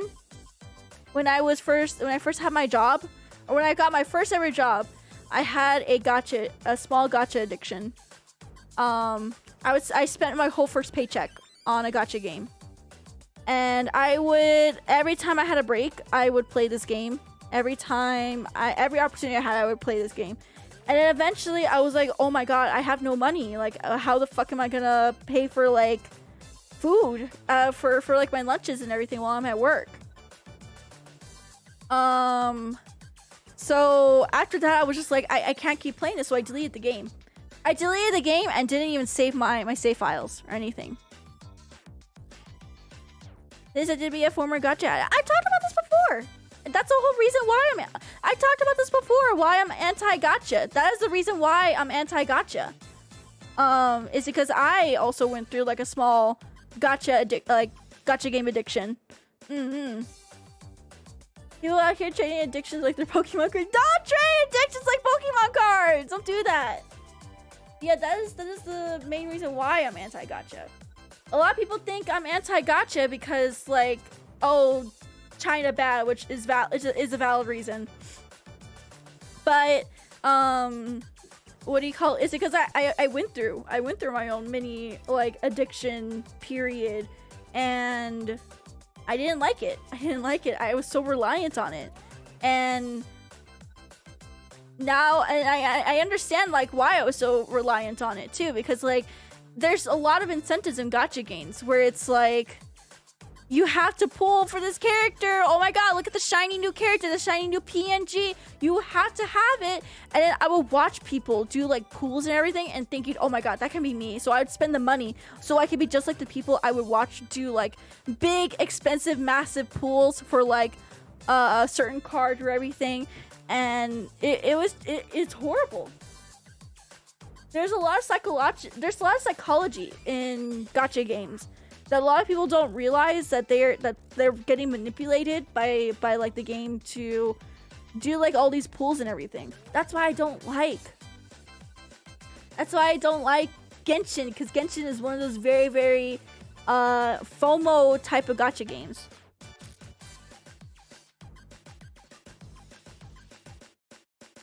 But yeah, just delete it. That's all I can really say. Like, that's what helped me. Delete it with your save files. Delete it with your save files. It's not, no, it is predatory. It's not even borderline predatory. It is predatory, period. But yeah, TLDR, just delete it. Delete it with your save files. Have no way to access it again. That's the best way you can get rid of addiction. You're gonna go through a course like that period where it's like your brain is like, you know, like, how do you call it, the withdrawal period? Crit Sam, thank you so much for the follow. Good to say, happy to have you. You're gonna go through the withdrawal period for like a week, 2 weeks tops, and then yeah, you'll be fine though. Distract yourself. Yeah, it's simple as dropping a cold turkey. But yeah, that's how I feel. That's what helped me. Show me your war face. Ah!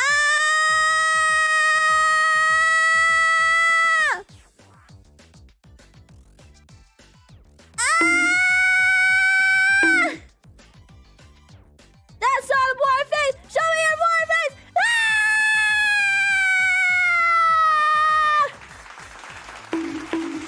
Thank you.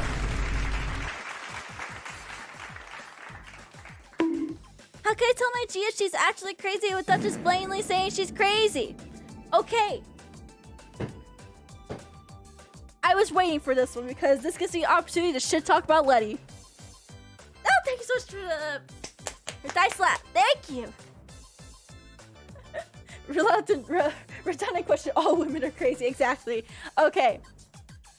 So, you want to tell your girlfriend she's crazy. You literally just gotta tell her. You literally just gotta fucking tell her. And the way she reacts, use how she reacts as the example of like, look at you, like, look how you're acting. Like, this is not how a normal person acts, you know? Normal people do not get into screamy matches. Normal people do not try to emotionally manipulate. Normal people do not try to do this and that. Like, I don't want to say gaslighter, but like legit, like, this is coming from a woman who's also crazy. Like, you legit gotta like bring them back to reality in some way and show them like, hey, normal people don't really act like this. Like, I wish it kind of gave me more context to this, because I could like kind of tailor-made my answer to like what was going on with this, but like, sounds like my ex. But sometimes it's just literally you have to just tell them straight up. And if how they react is very rash or anything like that, that further just proves your point how fucking crazy they are. I don't know. For me, it's just like, you gotta be straight up with like, if you're in a relationship, you should be able to be straight up and honest with them. And if they're not able to like handle that or like, you know, come to a compromise, it's not worth being in a relationship, honestly. If they make it all about compromising for them but no compromise for you, that's not healthy. That is not healthy, man. Yeah, you can't sugarcoat it. You really, really can't sugarcoat it. And I bring up, actually, here, let's bring up this amazing clip from Fish Tank, actually. Let's bring up this amazing clip from Fish Tank that came out today that, oh, just made it so hard to watch. This is so hard to fucking watch. Cause like, this might be an example of like what you may be going through.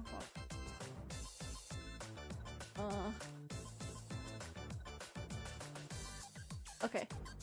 Let me bring this up. So, we have Jason Goldstriker, the man who keeps getting away with it. And Letty, one of the most insufferable players in Fish Tank right now. Watch this, chat. Watch this. Do you live with your parents? Yeah. Okay. What are you gonna do for a living? Okay, hold on. Actually, hold on. I need to give you a context. So, a couple of nights ago, some of the fish were doing like a tribal challenge. Like, so they were on one team, they had another team going, and they were trying to, damn it, they were trying to, you know, kind of fuck with each other. Okay, so they have the basement, which is kind of considered like the porta potty right now. So like, there's piss and shit and trash everywhere in the basement. Okay, some personal items got stolen from some of the fish, and they were thrown down the basement, and they're all covered in shit, piss, and cum, and all this crap. So Jason Goldstriker, and Jet were pretty much saying, okay, like make a list of everything you want, or you want to be replaced and everything, and then like, and then we'll see if we can replace everything for you. Just come up with the list and we'll replace it, because it kind of got taken too far when people started messing with like the personal items, and some items were destroyed. So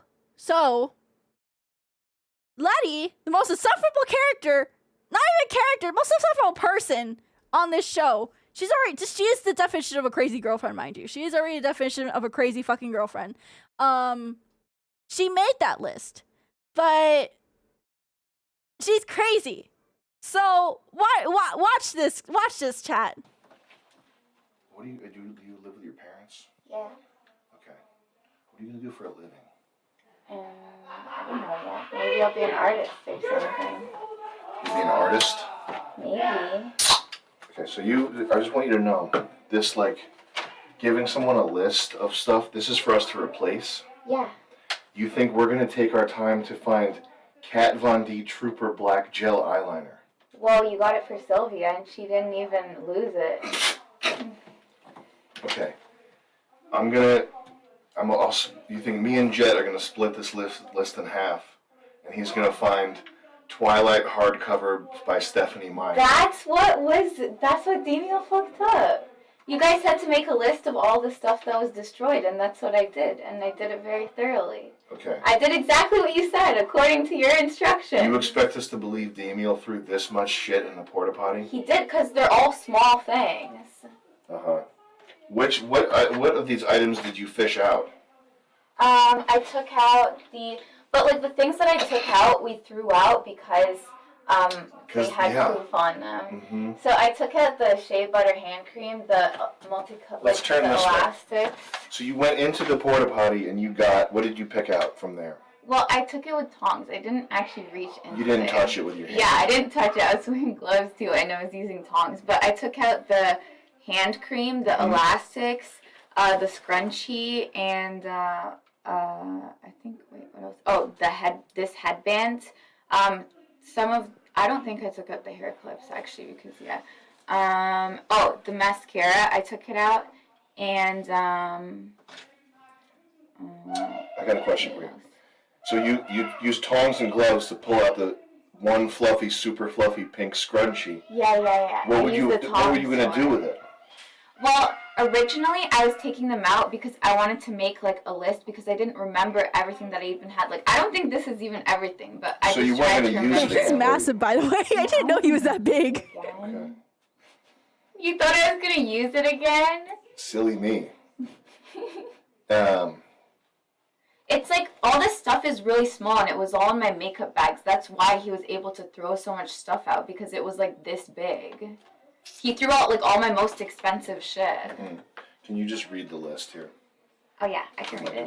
Yeah, thank you. Soft face towels ×4. I like this part. Twilight hardcover. Do it in your real voice, though, okay? Not in a cutesy voice.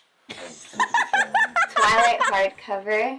And she still does the Sesame fake Mayor, cutesy voice because she did not talk shea like butter this. hand cream. She did not talk like this at all. 40 This is thin crazy right here. multicolor elastics, 20 small multicolor elastics, and 10 thick multicolor elastics, and 1 fluffy, super fluffy pink scrunchie. I had to say that because it was really fluffy. So It's really important that it's fluffy. fluffy. Kimai! Kate Spade makeup bag, Claire's makeup bag, the fluffy soft Bitch, how black many headband makeup bags do you with a have? bow I have on one it. makeup It's for bag. Skincare. It's like you put your hair back to do like skincare.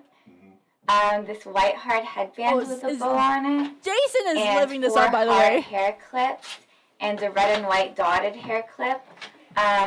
Too Faced Better Than Sex waterproof mascara. Nail file. Flower nail stickers. Claire's nail polish. Green nail polish. Purple nail polish.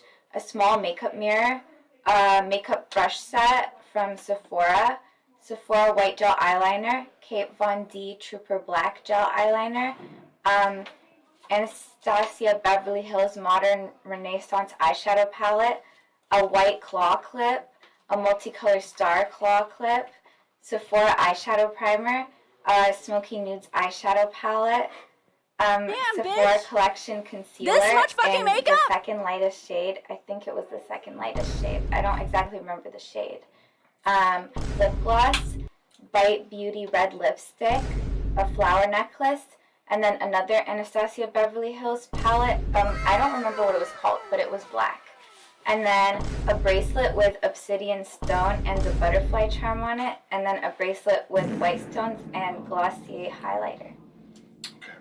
That's all like really small stuff. Like they're like this big. It's so small it would be hard to calculate the value of it. No, it wasn't. Okay. Okay, so here, I in the should real have skipped world, all that, by the way, the so way we that, would do because this this is the is main you- part right here. Sort of calculate a monetary value that I would not feel the burden or impact of, but it would calm you down. Well, I could do that. And also you can. I'm thinking $200. No, it was more than $200. How are you going to get more than $200 out of me? That stuff cost like way more than $200. A lot of things cost a lot of money. Well, you guys said you would replace the stuff. I think that that's a fantasy, and that might have been said by somebody to sort of quiet you, but it's not. That's not. I love that you. Well, this it is was what you need to do, worth more chat. than You need to. 30,000. No, Okay. That's what you need to do $25 for your crazy girlfriend. Pizza. it was like at least $500. I'm thinking more like 250. No, it was at least $500. If you came down closer to 250, where would we be? What do you mean? Like if you had to split the difference and nudge down a little bit closer to like 185, Well, what number would you spit out? I think the value of the stuff was probably like closer to like $600, but I'll go for $500. 275. No. Oh my god, I can tell you it's not. Well, we'll table this. For All now. that shit to do. We'll We circle should back to actually. it I later. should actually No. I should do a whole could. fucking stream. No. I actually have to go. Calculating the Not a calculate all that. Actually, I'm pretty sure someone did. Someone's already done it.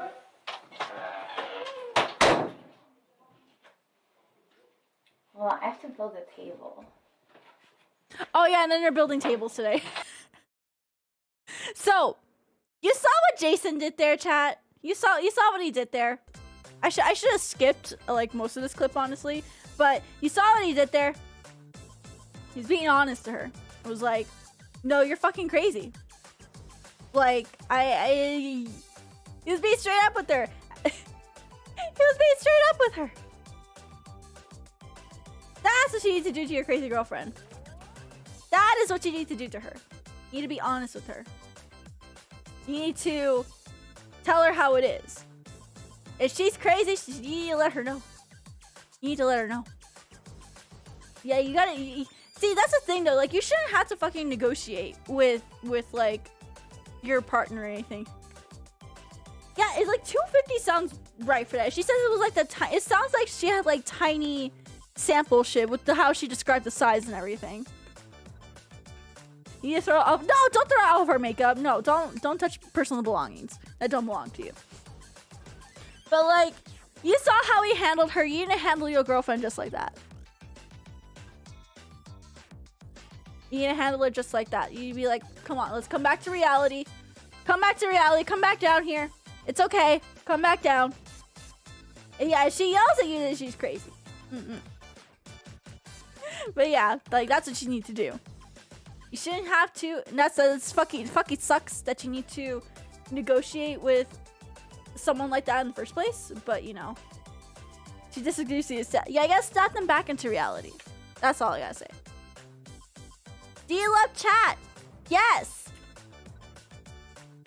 What advice can you give to aspiring VTubers and how to best create a community, make friends with them and other VTubers?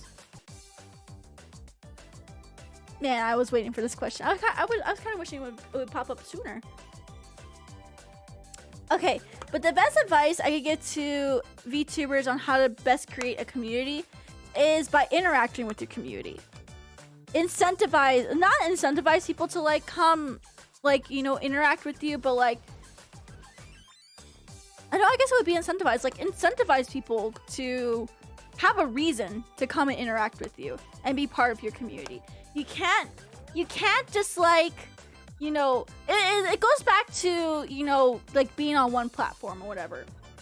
You can't just rely on streaming to build a community.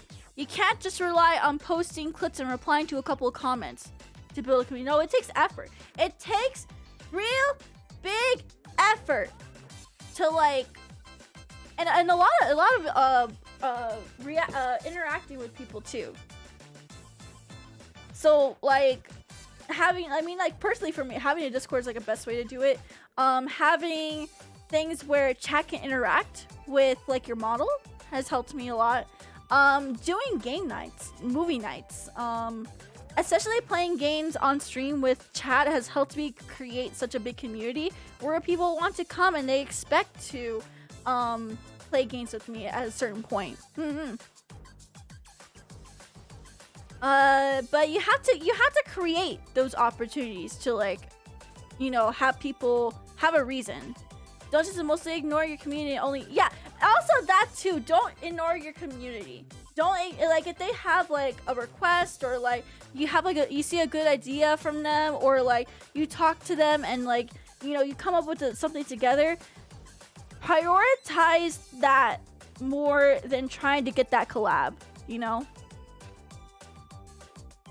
I'm someone who, like, you know, I've seen it time and time again where it's like a lot of VTubers will focus more on like trying to chase that collab, but forget not only their friends, but they also forget their community. Don't forget, kicking out toxic people is an important part of building a good community too. Yeah, exactly too. Remember, your community input is vital to longevity. That's the reason why I have a lot of things like inspired by chat, or like I do everything that I can, you know, to make you guys feel included in anything that I do, whether it be a performance, a virtual performance, or like just a stream. Doing these Q&As is like another great thing to do. Problem members, as they'll bring down the quality for everyone else, even potential members. But another thing that Malik mentioned too is don't get too trigger happy with the ban hammer either, because you can also like show you can also show there is such thing as being too authoritarian over your community, like having to have like this specific, like one specific type of person only interact with your community. That's gonna hurt you. Yeah, it's gonna hurt you. Yeah, you can't just use the ban hammer just because you disagree with someone. Like, I have disagreements with you guys all the time, but I don't ban anyone out of having those disagreements. There's people on here who like come and like, you know, shit things up, and I will ban them.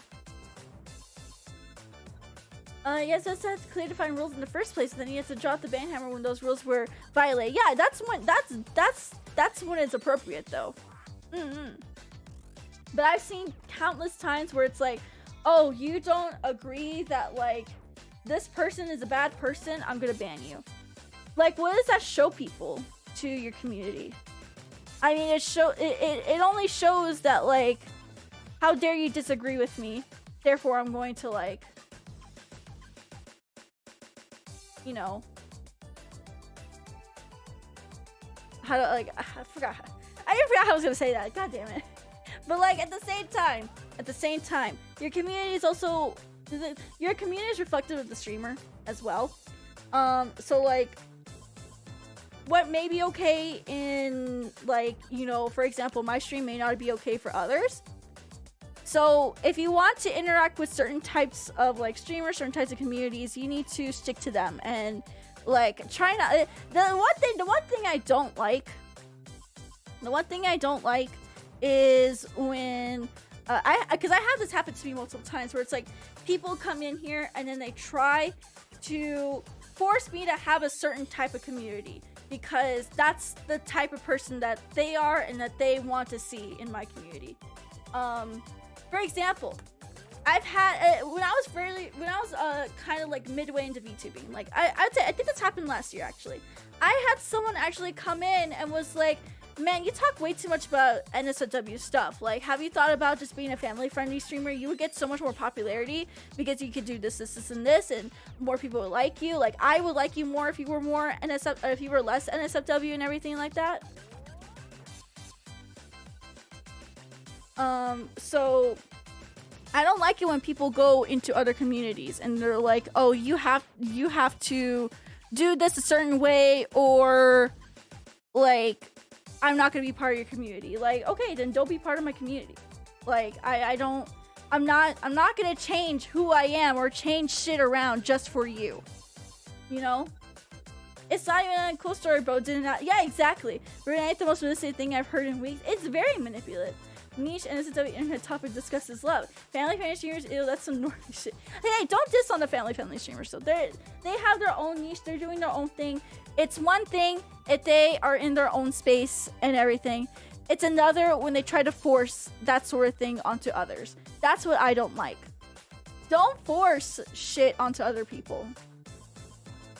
And I say that even goes with like when you want to build your community. Don't force like your community to be a certain way either.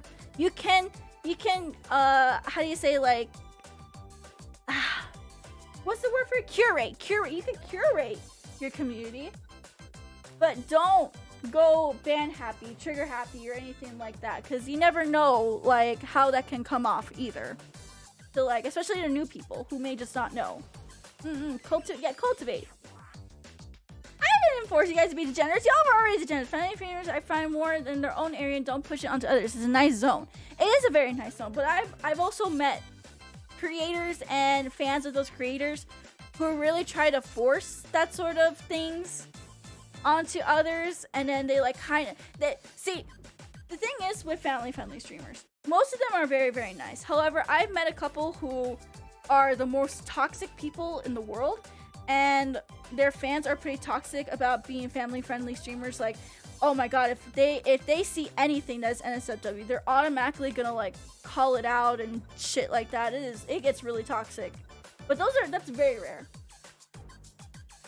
I just personally had run-ins with it. In fact, I remember, I think I did a collab with someone, actually. I think it was like last year, like 2 years ago. I don't remember.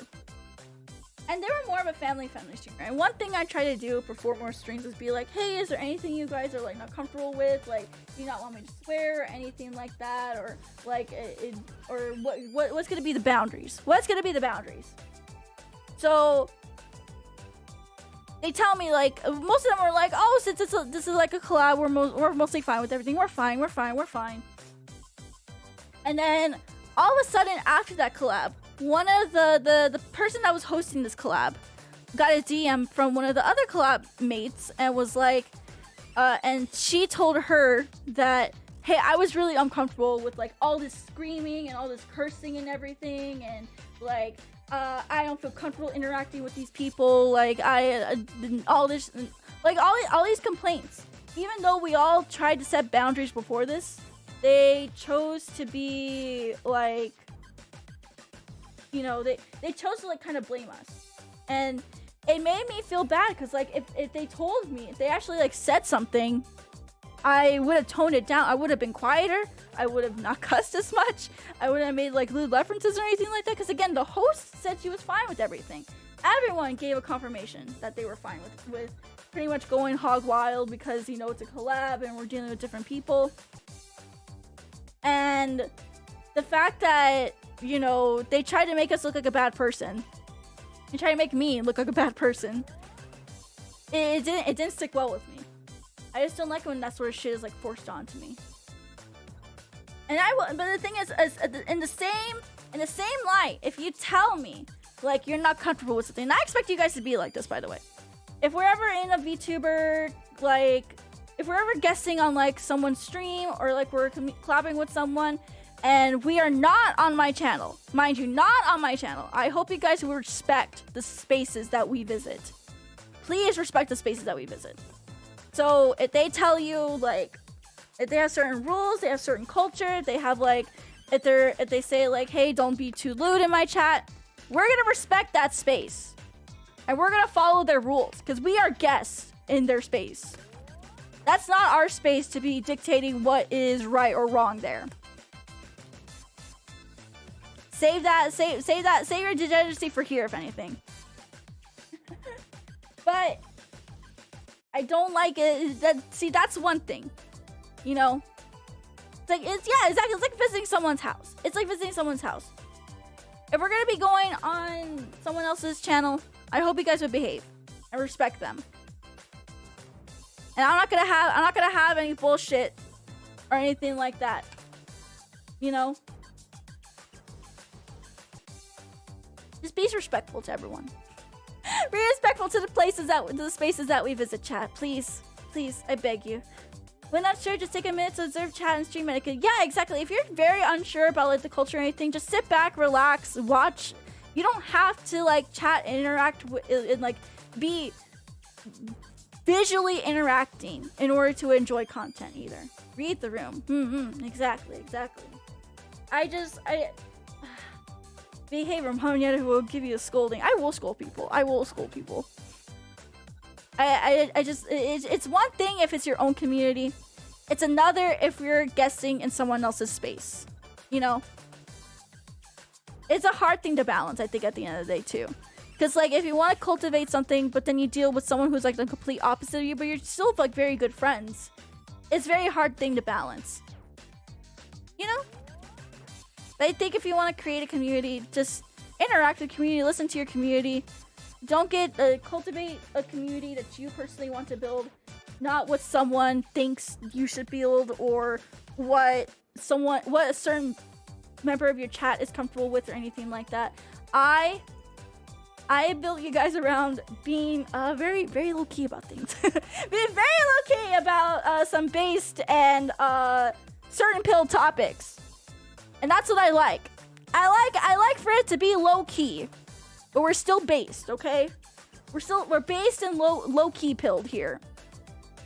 And I see a friend of mine had a former streamer friend that of theirs that banned lurkers. No joke. Oh, there's yeah, we high power level here. I like it when we high power level because we don't know how people are gonna take things out of context or try to use it to manipulate me or anything like that. So.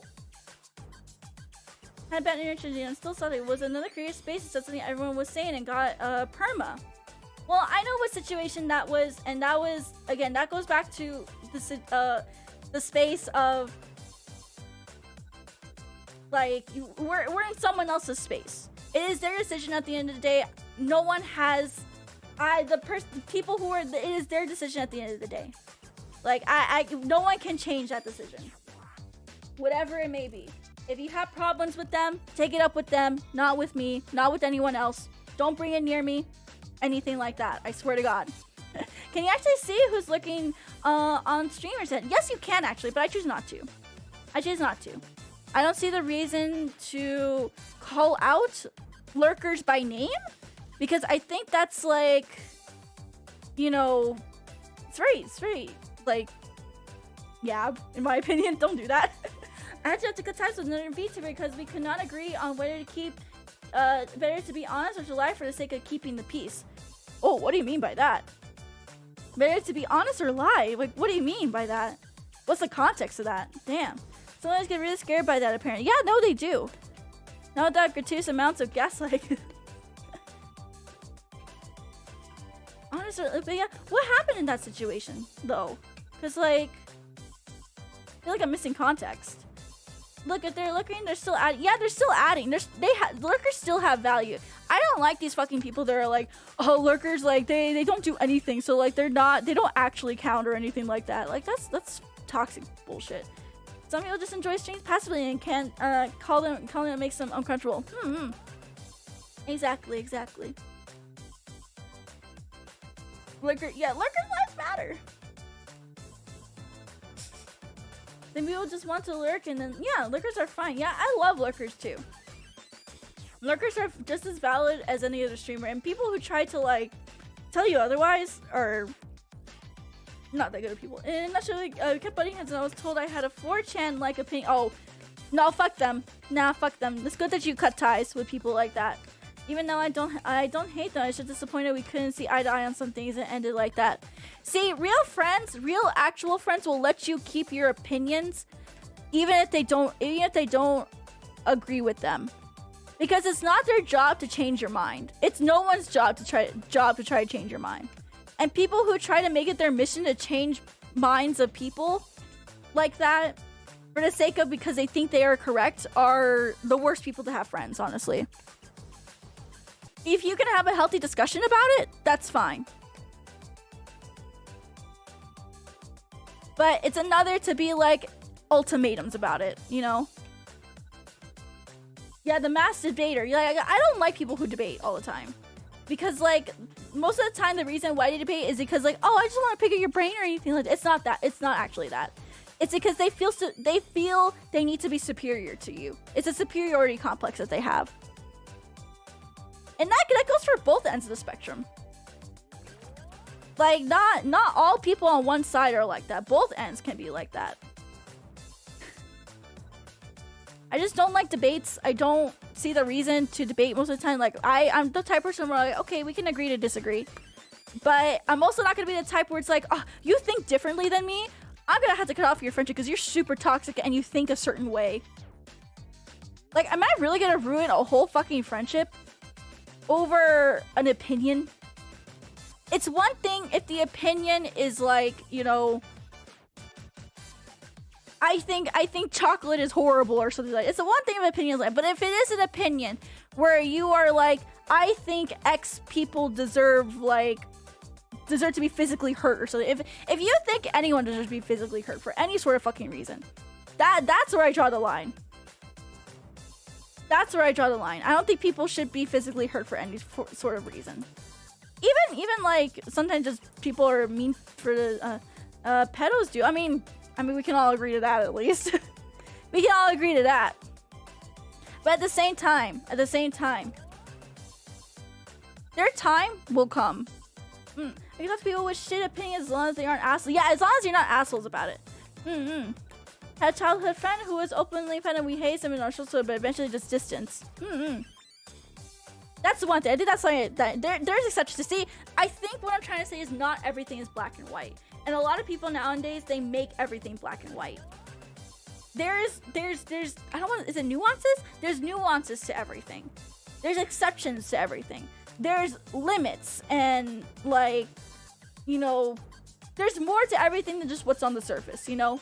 We always say that about like people like, oh, like looks are just like surface level and everything. You gotta look at the personality. We say that about people, but then when it comes to like, you know, when we're actually making discussions, it's like, oh, you think the certain way, you're automatically like a horrible person. Like you never even took like a fucking chance to like actually discuss with more about them. You just decide to make the statement right there that, oh, they're a bad person because they think like that. And that's what's killing us, I think, as a society. I think that's what's killing us. That's what is going to be the downfall of our society. Is that everything is being seen in black and white. And we cannot see gray areas and nuances anymore. We truly live in a society. There are also the gray areas that are more difficult to navigate for people. Yeah, exactly, too. How dare you have a different opinion than mine? Ban, exactly. Sound like the average conservative. No, it just sounds like the average person on Twitter. I don't even think that's a... Oh, conversation. I thought you said conservative. I thought we were getting a little bit political there. I'm sorry. That was my dyslexia. Seems like a big issue these days. Like, for example, let's use the pedo thing as the example. Let's use let's use the lolly discourse and then the pedo shit. Real kids need to be protected. I swear to God, if I see anyone talking about a real life kid in a section, I will actually like beat the fuck out of them. I'll be real with you. I will like the shit that happened with Simmons and everything during Fish Tank. I wanted to beat the fuck out of him. Like I was so fucking angry that someone like ESL maybe, but even then, why the fuck is a grown-ass man making a dating and kissing advice book for children? That's sussy. That's inexcusable. That is horrible. I will not let that slide. I don't care what excuse you have. I don't think people should be doing that for real life children.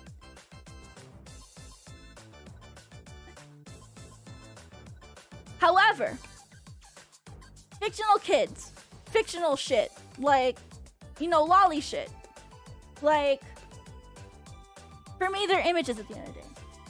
And it's not like I go out and look at that shit though. Like, personally for me, it's not my thing.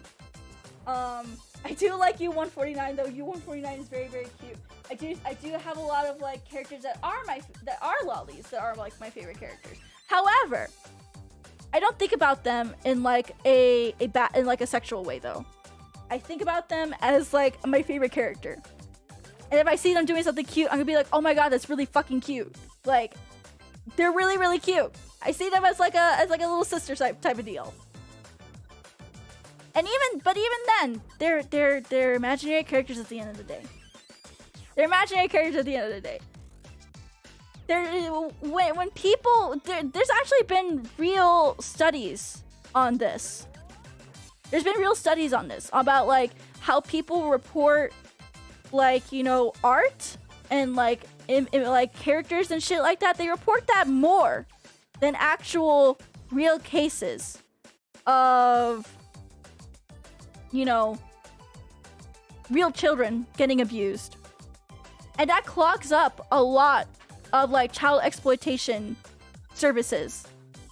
So to a point where it's already too late by the time that they get to the real actual cases. It's too late for those kids. It is fucking too late for them.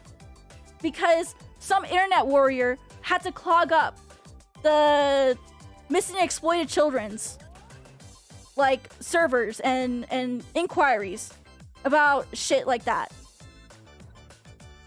I also think UK and lollies to real life diminishes the yes, it diminishes the actual fucked up shit. Yeah, it's all performative nonsense. And the publishers that tried to ban 2D lolly and have been found out to be real pet. Yeah, exactly too. It's all a performative act. It's all performative. Because if you genuinely fucking cared about real, this is okay. So I'm gonna tell you all a story. I think I talked about this story before. But like when I was in, I want to say elementary school, I had a friend that was being abused,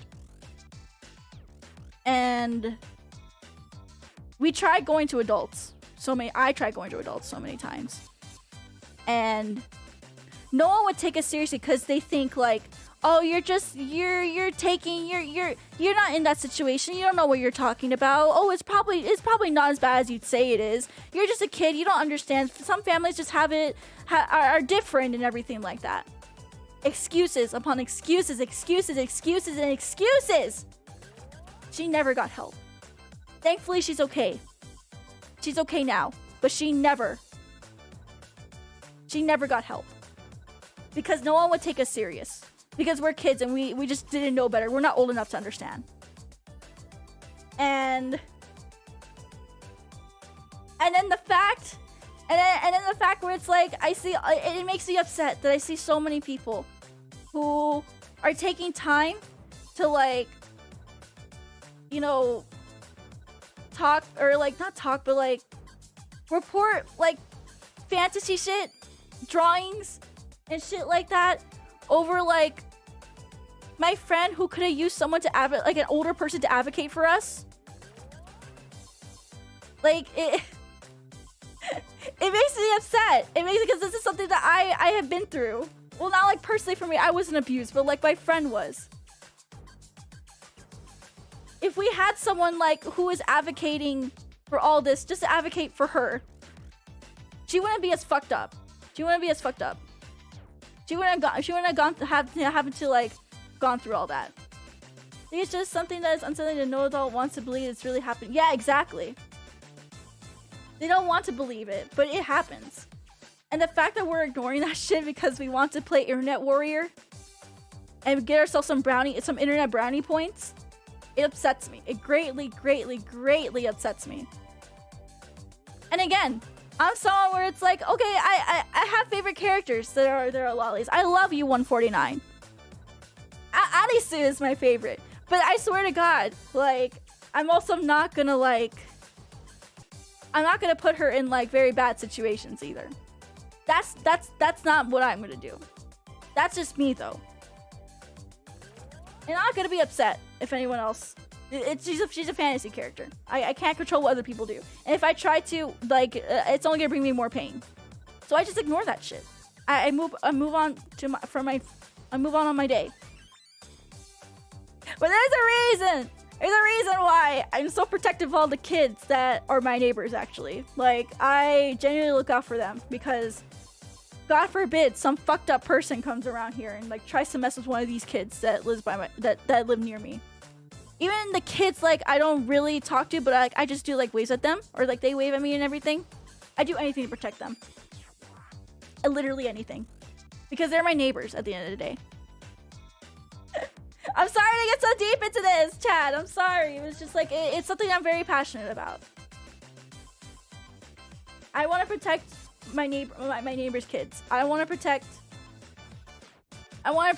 protect my friend. But no one, I didn't have an advocate. She didn't have an advocate. I was technically her advocate. I technically was. But no one believed us. No one believed us. Because we're just kids and we didn't understand. But if I can be an advocate for one of my neighbor's kids, if something is going on with them, if I can be an advocate for them and like let their parents know what's going on, and if they can believe me, I want to save them, you know? I want to be able to help my neighbor's kids, because they are all my neighbor's kids. They're sweet. They are sweet as fuck. And it would upset me if something bad happened to them. And if I could be that adult that I wish my friend had to advocate for, I do it in a heartbeat. There's things to deny someone agency and the right to make their own choice. Whatever someone does should be their own choice. And yes, as long as it's not physically hurting someone. As long as you're not going out and trying to physically hurt someone, that's fine. It's just shit like that is the reason that's how I feel. And people can disagree with me, by the way. I don't really care. But that's the thing, though. I should be able to exist and say that without having to like get canceled or like thinking I'm a horrible person, or that like I'm the real pedo here or some bullshit like that. I hate that reason. Like, oh, you must be the real pedo here. You just people like that never have gone through what I've seen, what my friend has gone through. They just want to play Internet Warrior. Ah, it got me so upset, chat. Shit like that gets me so upset. It gets me so upset, chat. It gently grinds my gears. It's the guitar sounded while playing. And this entire song is while playing Green Heart Card. Yes, my blood boiling as well. We truly live in a society, chat. We truly do. Where,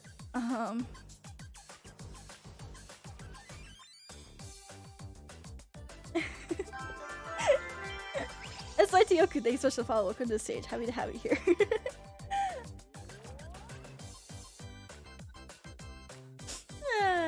Blame the internet. I'm gonna blame the internet. Learning how to build a community with this. I don't really know. Did you can you know you can rent a wood chipper without the background check? What the fuck? You can? Girls of blue are kind of precious and daughter pill though. No loot or not. Internet sucks, man. Internet fucking sucks. Next question. What panel do you want besides Yoshi? Serval. I want a serval. Give me a serval. Give me a fucking serval. I swear to fucking God. I do anything. Literally look at the. Can you? Chat.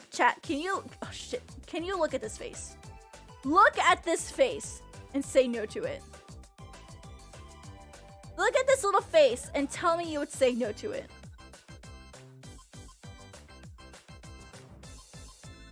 Well, fuck you, Peppermint and Lung. Fuck you. SYTO, thank you so much. Oh, Anon, thank you so much for gifting us out to SYTO-kun. Thank you.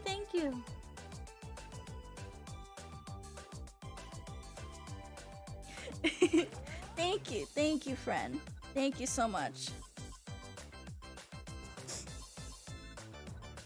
Kimono Friends arc. I want to be a kimono friend. Next one. A hypothetical for the caramel idol. Would you rather have unlimited bacon but no video games, or unlimited video games, unlimited games but no games? What?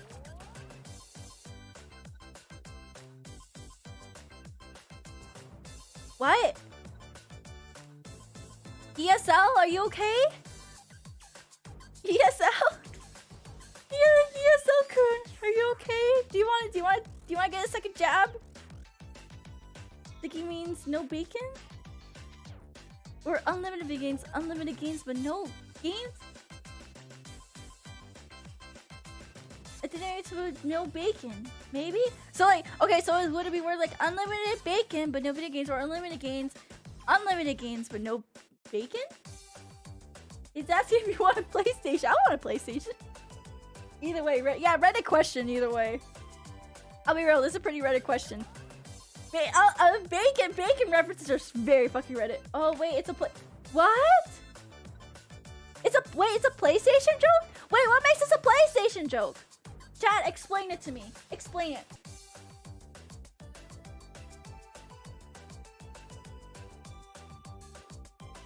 Bacon and bacon and bacon and bacon. Shut up. God damn it, you're so fucking Reddit. That was the most Reddit thing I think that my chat has said all day is bacon and bacon and bacon. God, remember? Do y'all remember this shit? Okay, hold on. We're going on tangent. Tangent time, chat. Tangent time, chat. Tangent time, chat. Tangent time. Tangent time. Tangent time.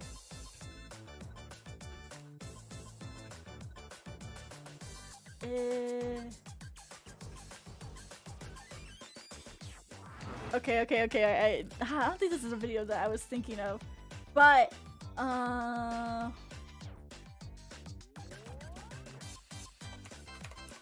on. I want to go on this tangent. I want to be on this tangent, chat. So I'm going to do this tangent, and you guys are going to enjoy this tangent. And you're going to love this tangent, and you're going to cherish this tangent.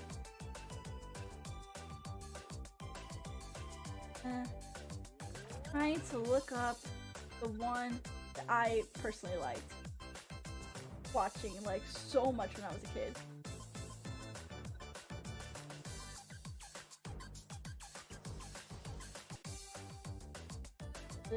I really want to find it. We're going on a tangent, chat. I'll be real, I don't remember a lot of these. I don't remember most of these. Oh yeah, no, I think it's this one. I think it's this one. I think it is. I could be wrong, chat. This is what I was thinking of. Tangent time, chat.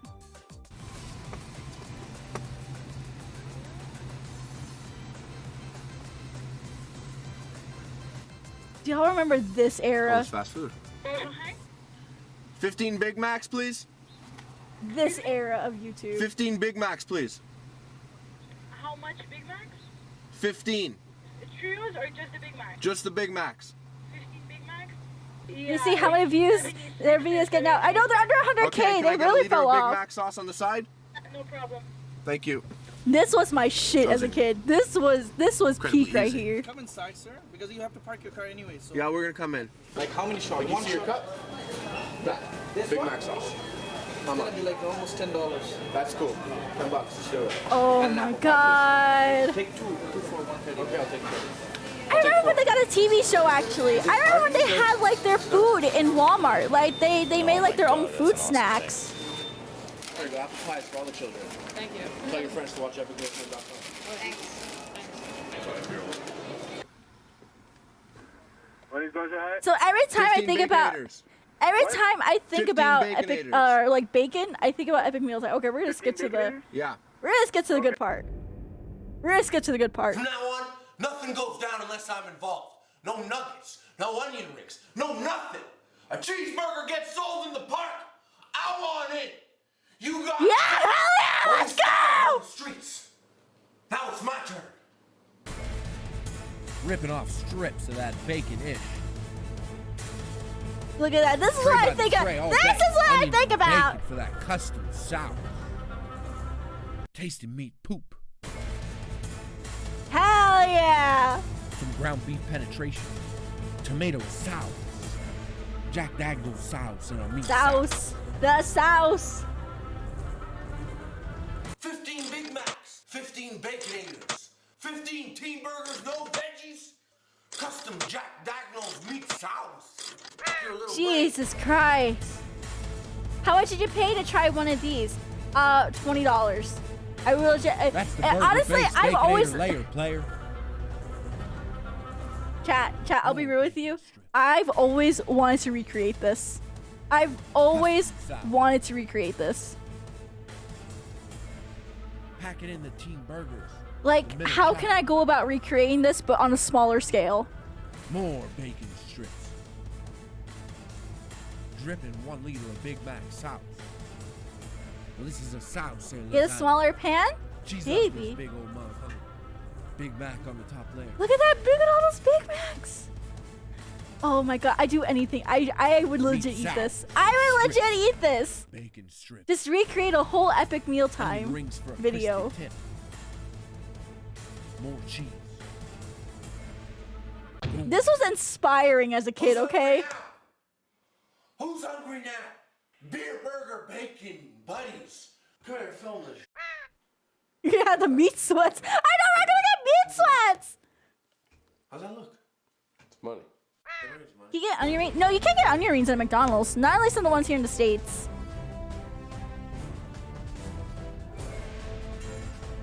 Oh my god, I would legit eat this.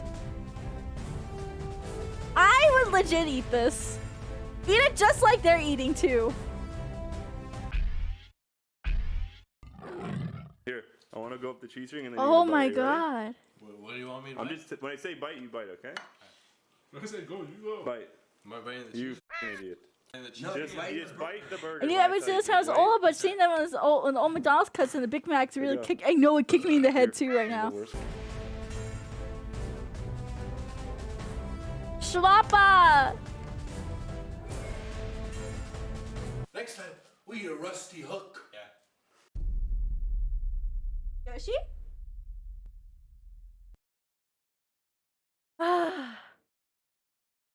Good times, chat. Good times. That's what I think about whenever I see burger. Or not 20 Big burger. Mac? Not burger, but like bacon. Bacon good. Okay. How to stop falling for women who enable my dark impulses? What do you mean by dark impulses, man? What do you mean? What dark impulses do you have? I kind of want a burger now too. I think I know what he means too, but I want to see. Please elaborate. Maybe I'm just weird and un-American, but I actually hate cheese and excessive. I love cheese, but I don't like excessive bacon either. Is your dark impulse playing 6 hours of TF2? So, I mean, I think Cube said it pretty nicely. Self-control, honestly. Self-control is the way. It is truly the way to succeed. So please, I swear to God, just self-control. Eat less, move more, cultivate discipline. That's it. That's it. Just eat less, move more, cultivate discipline. How do I learn to forgive? Oh, how do I learn to forgive a friend who abused me for their own gain repeatedly? You don't. They're not owed forgiveness. And when you need to come to terms with forgiving them first. They're not, and you need to heal first, friend. You need to heal first, friend. They're not owed anything, period. If they did something bad to you, just because they're nice now doesn't mean they're owed forgiveness. I apply this to myself when I was a piece of shit. Just because I'm nice now doesn't mean that the people I were piece of shits to doesn't mean that just because I apologize doesn't mean that they need to accept it, and doesn't mean that they are owed anything either. Yeah, don't hold a grudge, but they're not your friend. They're not your friend. Forgive that takes time, and that should be spent away from. Yeah, it should be sent away from this friend. Cut them off, man. Cut them off. Doesn't matter if they're nice now. You hurt, and it's fine that you hurt, but they're not owed anything. Cut them off, friend. Cut them off. It's been a while since the Fudacock reference was a thing. Are you happy it went away? Did you not like having a dong? So technically, canonically, I still have a Fudacock, but I just don't bring it up anymore because a lot of people would tell me that that's the only thing I ever talk about. But I am happy that, like, I have grown more outside. Oh, BGM. Sorry. See, Ancho can even confirm. How big is my cock? It is double the size of yours. And if you don't have one, well, it's still bigger than yours. Today I learned something new. I never knew you had one. The more you know. But it's not, I'm not making it my personality though. I will be real. At one point I did make being a Fuda my whole personality. And that was very bad of me. Because there's more to me than just that. And I'm glad it kind of calmed down from it. I'm very, very happy that it calmed down from it. But at the same time, like, it is still like a funny little reference from like my old times and everything. It's a funny, cute thing. I like it.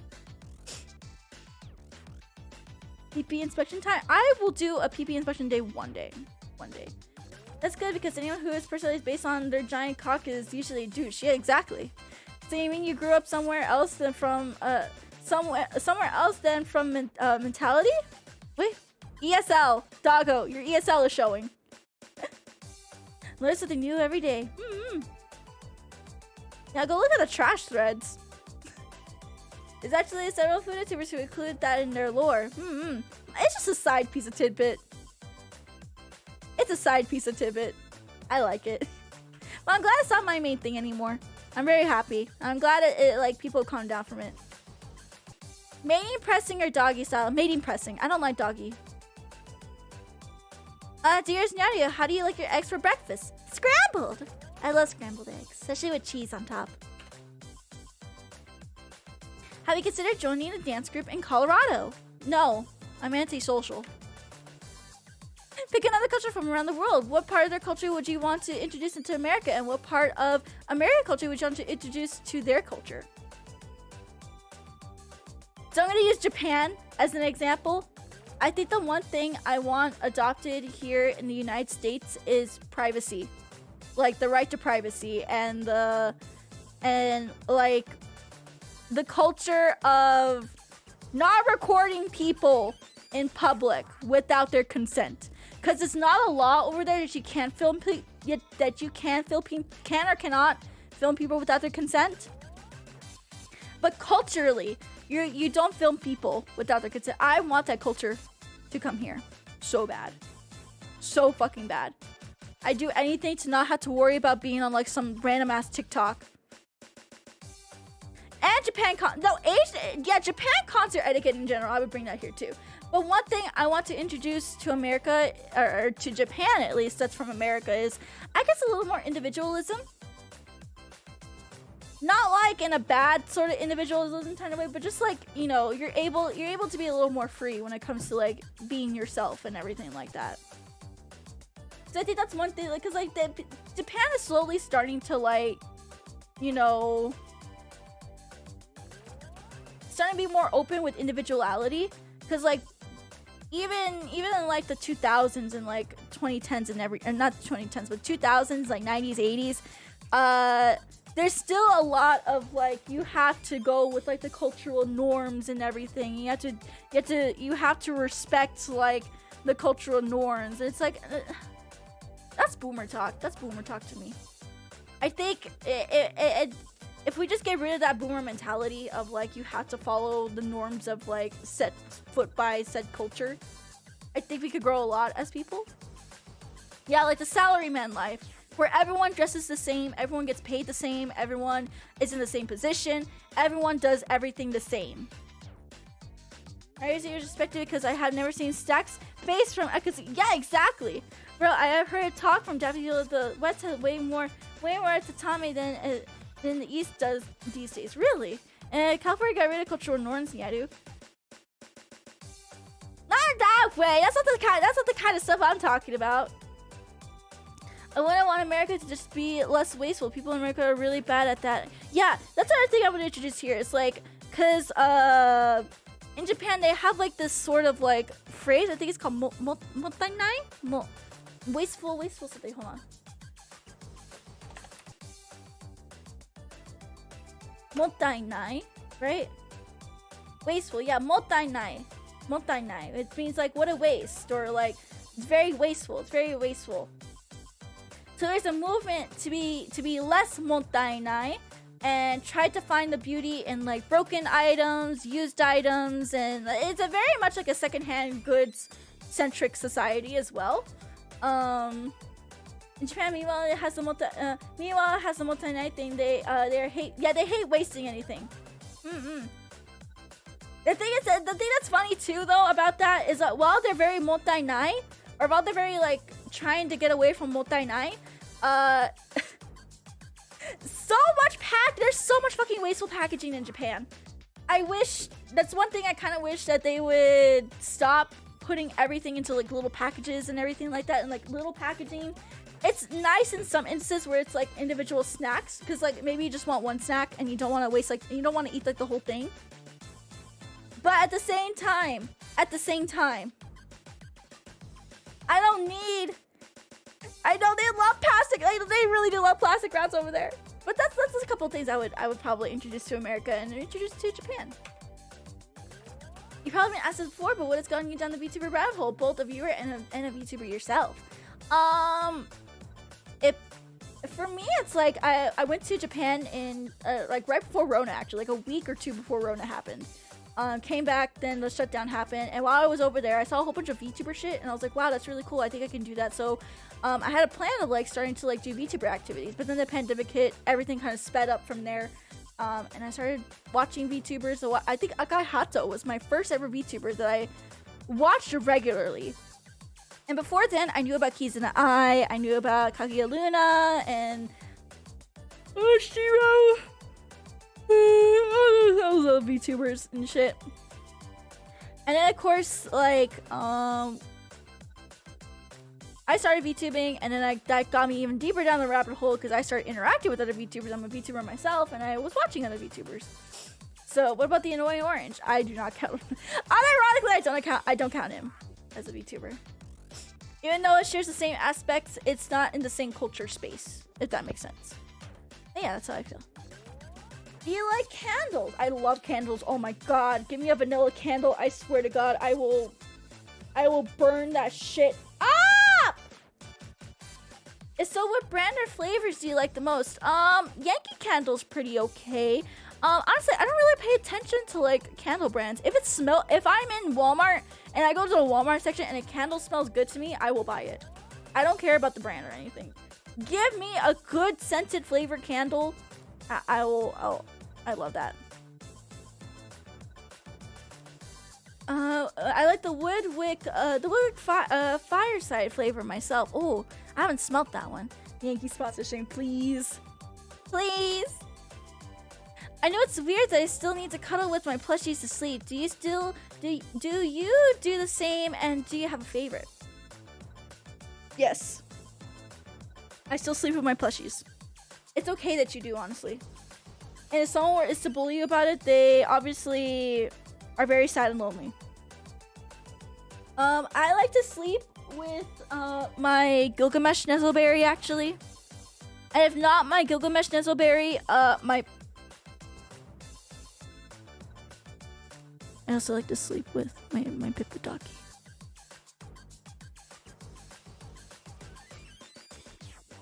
I have a Chromie plush beside me. Where's my Chromie plush? Holy shit, where is that thing? I forgot about my Chromie plush. Where the fuck is my Chromie plush? Based on I have so many Dockies, I'll be real with you.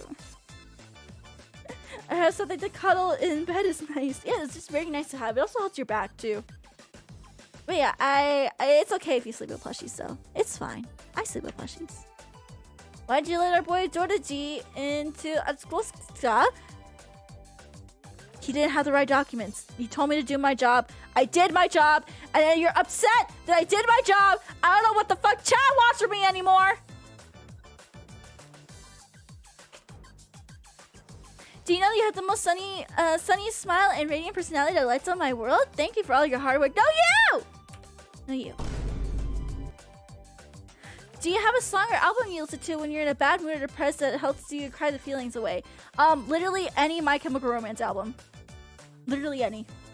Mine is personally Rain by Breaking Benjamin or Never Too Late by Thea Grace. Nice, nice. I want an 88.6 Docky. I'm pretty sure that exists. Makes sense here. I listen to literally any, and Black Parade is like my go-to. But of course I listen to like Danger Days and 3 Cheers. It's so good. I love 3. I don't know what would be my favorite. I really like Danger Days, but I also like 3 Cheers. But like honestly, all their albums are so great. I really cannot pick a favorite. I really can't. So how much does art, mixing, and maybe a background instrumental cost for a cover song? Art can range anywhere from like $50 to like $200 depending on like what you want to go for and how many pieces you want to get. For mixing, that can go from like $60 to $150 depending on who you contract out. And then for background instrumentals, I personally have not had to pay for that, thankfully, because I can find all the instrumentals to like the songs I want to cover. But I think if you were to do that, it'd be like somewhere around like $150 to like $300, maybe. That's just my guesstimate, and that's just how much I paid both minimum and maximum for like art and mixing. Why are women genuinely insecure about their age? I find it to be a strange worry. Okay, the reason why women are so fucking like autistic about their age and everything, especially when they're older, is because the older you get, a lot of society has set in to believe that it is too late for us. Yeah, and no eggs. Yeah, that's what I mean by like too late. Like the older you get, the more riskier it is to like have children, both for your body and for the child itself. And there could be a lot of negative effects of like childbirth and shit like this. And overall, a lot of people tend to believe that like the older you get, the more it's too late for you to actually find a good relationship or like be in a relationship anymore. Because like you're supposed to find your mate when you're like in your 20s, your mid-20s. But again, society has made us believe that once you hit like 30, 40, it's too late for you to get into a relationship. You're old. You're old news. There's new fresh meat out there. Why would they go for you? That is the reason. That is the true reason. What do you think has been the most difficult thing about transitioning to adulthood? What have you... Okay. Well, what did you think would have been? Wait, what do you think it would have been?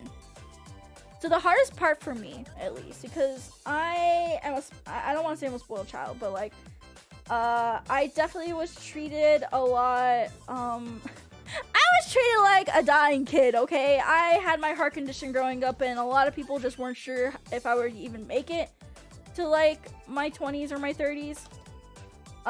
So I was babied a lot as a kid. I was babied a lot. And my mom would technically handle a lot of like my documentation, telling the doctors like what's wrong with me. Like she would handle that.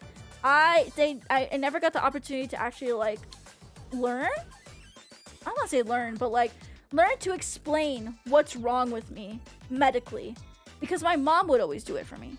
And finally, when I moved out and I had to start like explaining that to multiple doctors, I was lost for words. It's like, how the fuck do I explain everything? My mom was the one that did it for me.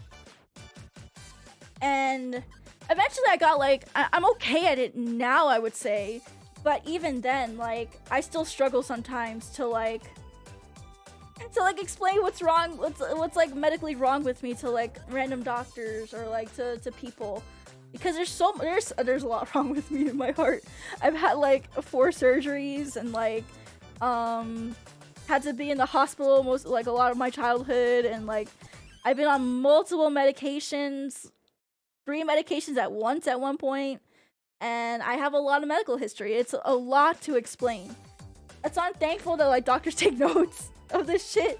You're gonna come off as someone who is sickly. Yeah, exactly. How are you still alive? I don't know, man. I don't know.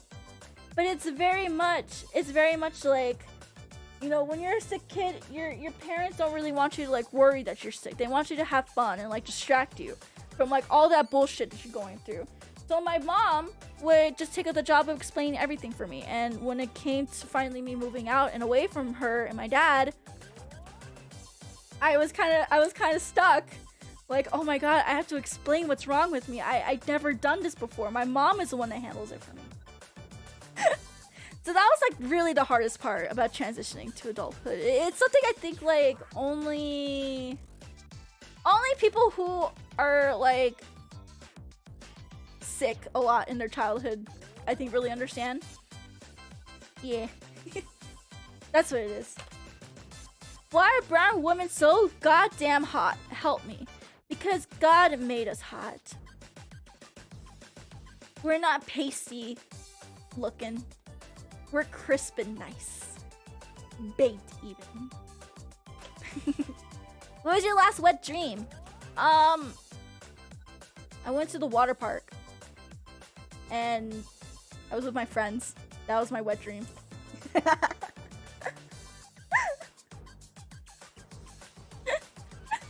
Do you ever look at your VTuber model and ask yourself, who the hell is this girl? No, because it's literally me. Like, my model is me. Like, that's me. I never question, like, who the fuck is this? Because it's me. Hey, Nyaru, I'm VTuber number 3702 that lost confidence after numerous tech failures. Will continuing streaming with my current Twitch account hinder growth because of my extended absence? If not, are there strategies you've used to help grab attention of your stream? Thank you for your time. Okay, I was waiting for this question. This is gonna be my favorite question for today. Because I love getting this advice to people who like have been on extended hiatuses or like have a lot of like issues with their streams or anything like that. But the one piece of advice I can give people to who are like coming back from like having a lot of technical difficulties and couldn't stream or on a hiatus or anything like that is promise consistency and show consistency. Because right now your viewers are like not too sure if like you're actually gonna be making a real return or not, you know? And Gradient, thank you so much for the follow. Welcome to the stage. Happy to have you here. And like in order to gain their trust in that you will be a consistent person, and again, consistency does not mean every day. You don't need to be streaming every day. Just the first thing you would do is come up with like a big welcome back event. Be like, okay, I'm finally streaming again. We have like the my shit's fixed and everything. Let's celebrate it with like a big stream. We stream for like 6 hours, 12 hours, whatever the fuck it may be. Make it a big special stream event. Make it a big comeback. And then after that, consistency is going to be your friend. You need to be consistent with your schedule. Otherwise, like if you're not consistent and you know, let's say like those tech, you really didn't finish those tech, really didn't fix those tech issues or anything like that, and you start having more tech issues. Be transparent and consistent with like with what you're telling everyone, especially honesty. Honesty and consistency is gonna be you try to stream release once a week. Yeah, try to stream release once a week. There's an old guy on YouTube who posts content 100 vids spanning years, but only 25 views each. Now he's big. But yeah, like there's a way to come back. You don't need to start over on a new account, on a new name, on a new VTuber model just because you had like some issues. Everyone goes through technical issues. I had a couple of weeks, not a week, no, it was like a whole week where I was having technical issues with my Wi-Fi actually. And it was because of like solar flares actually. So it was something out of my control. But I was at least honest in telling people like, hey, I'm having issues. Please look forward to hopefully next week. I hope we can be back. I'll keep you guys updated on anything like that, you know? Yeah. Just come back with the big event stream. You can still salvage everything. Just come back with a big event stream and then you can promise consistency and honesty to them. That's all I gotta say. Yeah. So I recently messed up with something big at I recently messed something up at work. How do you deal with admitting that you messed up something so badly that it's almost uncorrectable? We have backup, so we're fine, but I think you're over exaggerating, friend. Not over exaggerating in a way where it's like negatively over exaggerating, but you're just like or I think you're over exaggerating. But more like you're over exaggerating, I think, how bad your mess up is, especially if you had the backups to it. However, what you can do is, yeah, just admit it. Be honest with yourself and admit it. And here's another thing you can do. Plan what you can do to not make that happen again. Even if that means like going up to your boss and being like, hey, I'm sorry this happened, but I like to come up with a plan so that this will not happen again. And show them that you're taking accountability and you are working to hopefully not make that happen again. That speaks so much freaking volume than just like kind of moping around and just like kind of wondering, having hypotheticals in your head, you know? One calm, always learn from the mistake. Yeah, learn from the mistake. Have a plan how you won't do this mistake again. And besides, you cannot learn without making those mistakes either way. So don't be too hard on yourself. Mistakes are gonna happen, but it's how you deal with those mistakes are gonna be what's gonna impress your boss and everyone at work. You got this, friend. You got it. Are there any stories from Office Lady's side of Nyaru that you feel comfortable sharing? I have many Karen stories of Karens getting upset at me because like they just couldn't read their warranties, or they couldn't, or they demand like my uncle come out to them, even though like we told them we're on a schedule and or at least we could see someone is like tomorrow.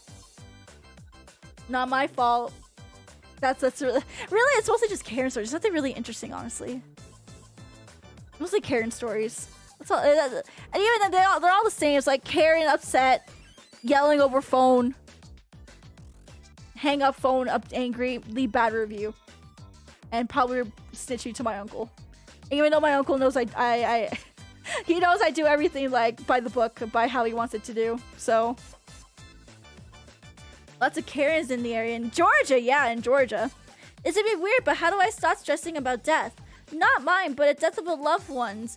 Whether someone's away for longer than expected, I can't help but default to the worst case scenario. I'll spare you the details, but I noticed a pattern regarding death in my family, and I can't stop thinking about what might happen to my youngest brother if and when that pattern occurs. It may just be coincidental, but it hasn't left my mind for a week. How do I make myself stop stressing about the things like this?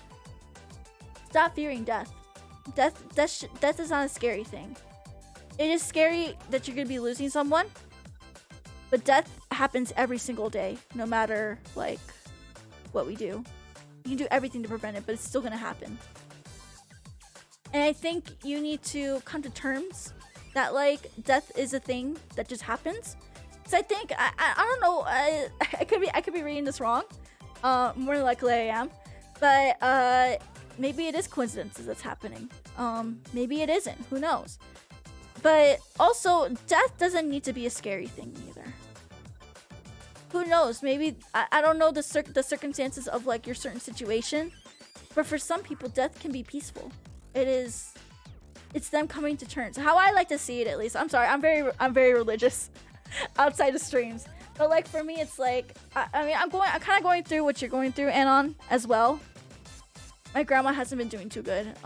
She had another surgery like I think over the weekend, and honestly, it's just been a waiting game to like kind of see her pass, and I haven't been dealing with it that nicely.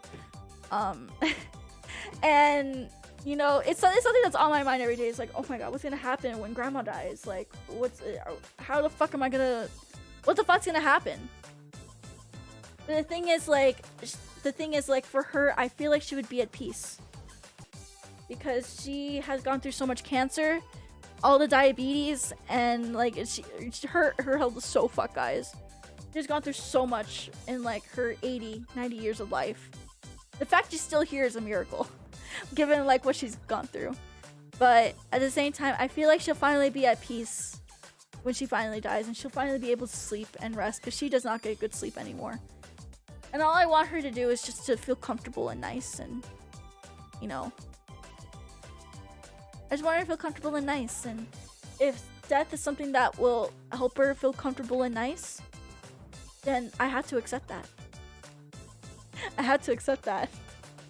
And even looking back, even my grandpa, who was a Vietnam veteran, died of cancer due to Agent Orange, had to fucking like go through experimental trial because the government didn't want to cover his cancer treatments. I hate that he had to do that, and he was suffering through it, and I saw it all in real time, and it fucked me up. But at the same time, I feel like now he's much happier, like, in death than he was doing these experimental trials, you know? I think I technically come to terms with death, I guess. At least with other people. For myself, I'm still scared about death. But for other people, at least, I've come to terms, and I like to think about it like that. Again, I don't know the more intricate details of anything, but I hope that's something that can at least help you. That, like, just know that whatever may happen, they're gonna be at peace finally. And like, it's scary to know, because like, trust me, for me, it's like I suppressed so much fucking emotions about losing my grandpa when it first happened, and then after the funeral, it all just bursted out for me, and I should not have suppressed everything. But at the same time, like, I knew at that moment, like, he was gonna be happy and like everything was gonna be fine. It sucks losing someone.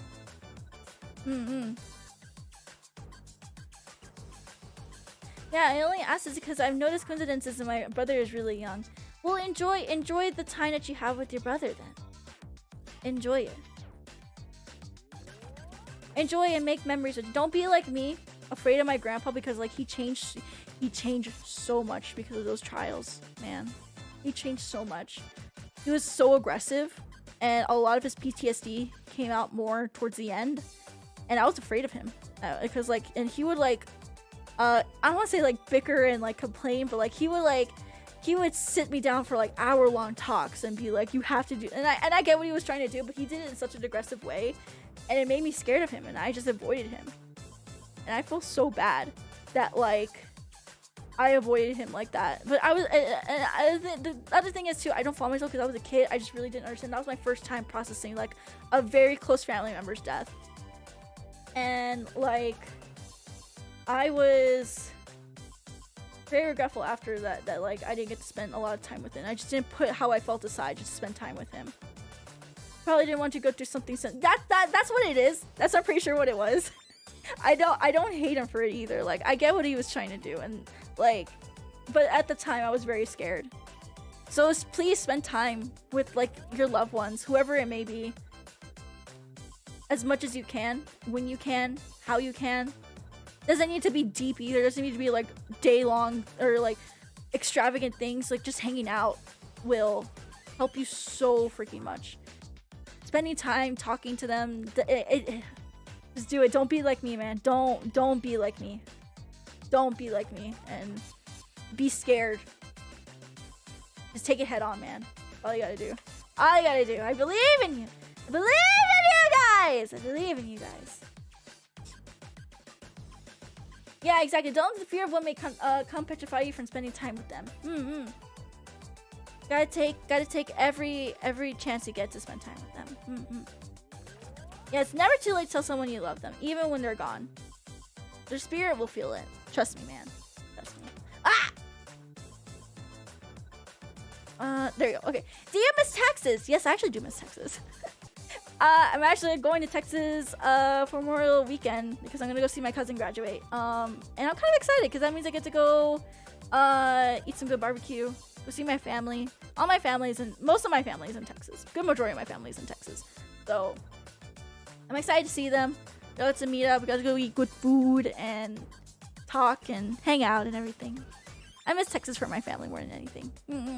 What do you miss most about it? It's not the weather, is it? No, definitely not the weather. Mostly my family, actually. Hi, baby boy. Guess who's here with us? Mr. Yoshi is here with us. I also miss Whataburger too. Whataburger's so good. Yeah, I want to do ungodly things with your ass. Which Halo game is your favorite? I never played a Halo game before, but thank you so much for telling me you want to do ungodly things to my ass. Because trust me, so many people do. Get in line, buddy. Get in line. Get in line, buddy. Have you ever played World of Warcraft? No, I have not. If you have, what expansion do you like the most? If not, don't. It's a bad rabbit hole. I will never play World of Warcraft, probably. It's not as peak heyday as it used to be, from what I understand. I want to play it during its peak. Yeah, as someone who oozes blank blank blank appeal in every way but her taste in anime. How do I come off as blank blank blank as you? I don't know what you mean, friend. The censoring doesn't help. Hold on, can I get an uncensored version of this? Marshmallow Chama, can I have this uncensored?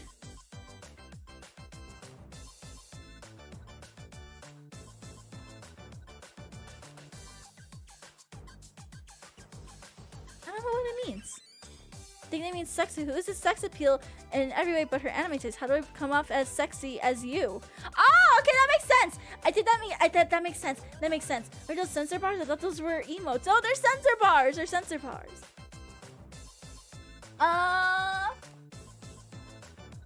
Be confident. Have confidence. Just like Rene says. But if you have no confidence, you will not have confidence. That's how I feel like I appeal a lot. I try to have confidence. I hope you understand. Hi, Nyaru. I'm in a predicament at the moment. Where I work has a lot of work for me to do, and other days very little. At a time I have nothing to do, I am free to pursue my own interests, which is great, but it makes me feel bad. I get paid either way. What should I do? Good question, Anon. My cousin was going through something very similarly, and I actually talked this out with him recently. So one thing that, like, it depends on the job that you want. So like, I'm gonna use, I guess, like, programming as the example here. Programming, like computer programming, because that's what my cousin was talking about. And one thing he does on his spare time off, or like if he has off time during work, is that he does skills development. What is it at your job that you can do to develop the skills at your current job? If you're gonna get paid, you might as well get paid to learn. You know? Since you have so many resources there, take the time to learn from all those resources you probably have. You know? So do some skills development. I feel like the older you get, the poorer you are, the less you care about doing extra work at work. Yeah, that too. I forced doors and dragged dummies during my downtime. Chucky shit. But yeah, no, do some skills development. If you generally feel really bad that you're spending time to like take time for yourself. At least do something productive with it, like skill development. It doesn't, and even if it doesn't even pertain to your job, like skills development can be super, super helpful and make you feel less bad because at least you'll get paid to learn. That's what I would do at least. That's what I told my cousin, and that's actually been helping him. It actually helped him, what do you call it? Get a little bit of a bonus actually.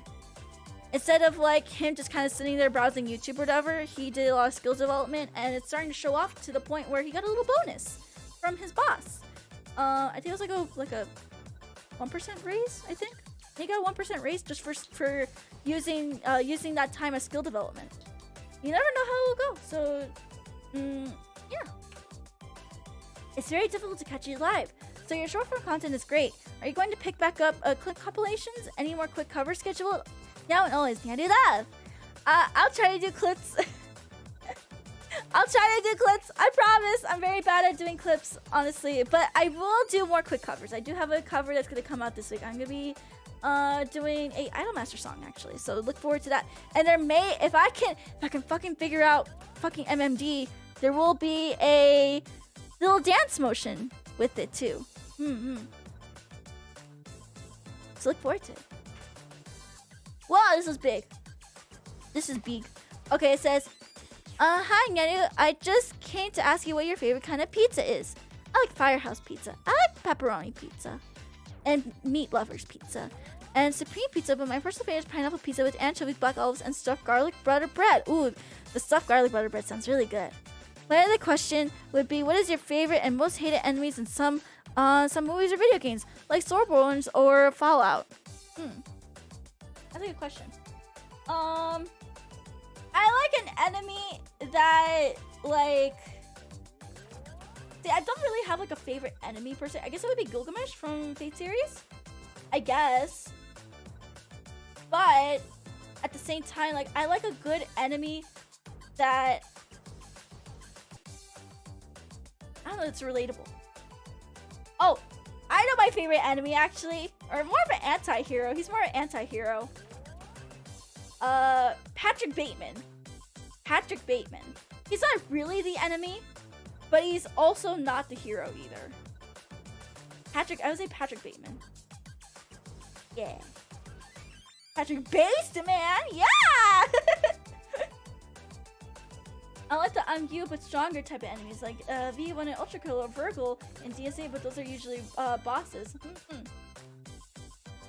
Alright, and then also if you weren't a human right now, then what race would you want to be? Either a VTuber or IRL? If I was a VTuber, I think I would be the most basic bitch in the world. Actually, I think I would be a serval. I would unironically be a serval. I don't see serval VTubers. Find me a serval VTuber. I swear to God. I want to be a serval VTuber. And then, IRL, I think I would be a cat. I would be a cat. I think that's all, since I don't want to bother you too much making you read all this, but yeah, thank you, Nyaru. Thank you, Anon. Does Nyaru know the Jeopardy Park VTubers? Yes, I do know about them. But I'm talking like not kimono friends. Not kimono friends VTubers. Like an original serval. An original serval. Give me an original serval. And I will love you forever. Next question. I broke up with a very nasty ex who was very guilt-tripping our entire relationship. It luckily lasted for 2 weeks since I saw right through her. Wow, did you break up with Letty? And it was just manipulative in general. Wow, I can't believe you broke up with Letty from Fish Tank.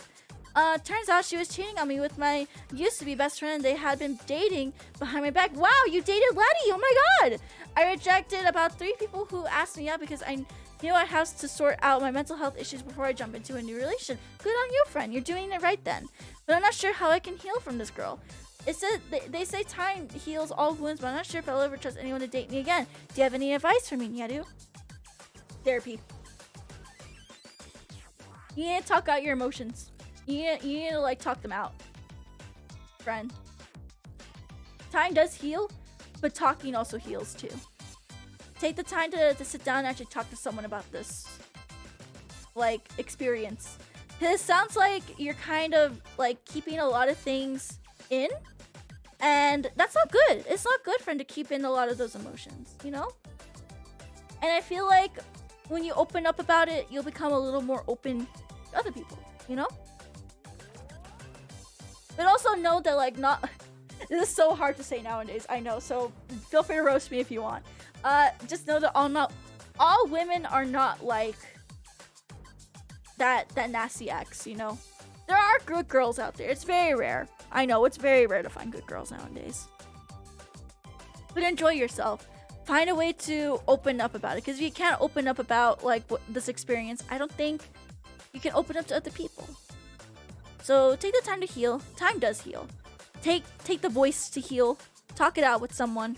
Talk it out with someone you trust. Not that best friend, of course. Talk it out with someone you trust. Someone that won't, like, kind of judge or berate you for it. Just let you talk. And then, like, yeah, just know that not everyone is like that. You gotta stay strong, King. Stay strong, King. Love you. Do good, friend, okay?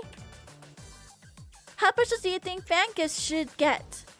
Some draw the line at handwritten letters, while others are okay with receiving handmade jewelry / accessories. Personally, for me, it's like, it depends. It depends on the intent of the said gift. Because there's some people where it's like, oh, I just want to give someone something nice because they've been doing a good job. However, it's really the intent that matters. If you're giving a VTuber a fucking, like, diamond-crusted necklace with a diamond ring, thinking that she'll finally notice and date you, that's parasocial. However, if you give the VTuber a diamond-crusted necklace and a ring because, man, I think she would look cute in this, or, man, I think, like, she worked really hard, she finally, like, meet a goal, I think this is the perfect time to give something like that, to say congratulations. That's fine. That's fine. It just depends on the intent. I think all gifts are valid. Doesn't matter the type of gift, honestly.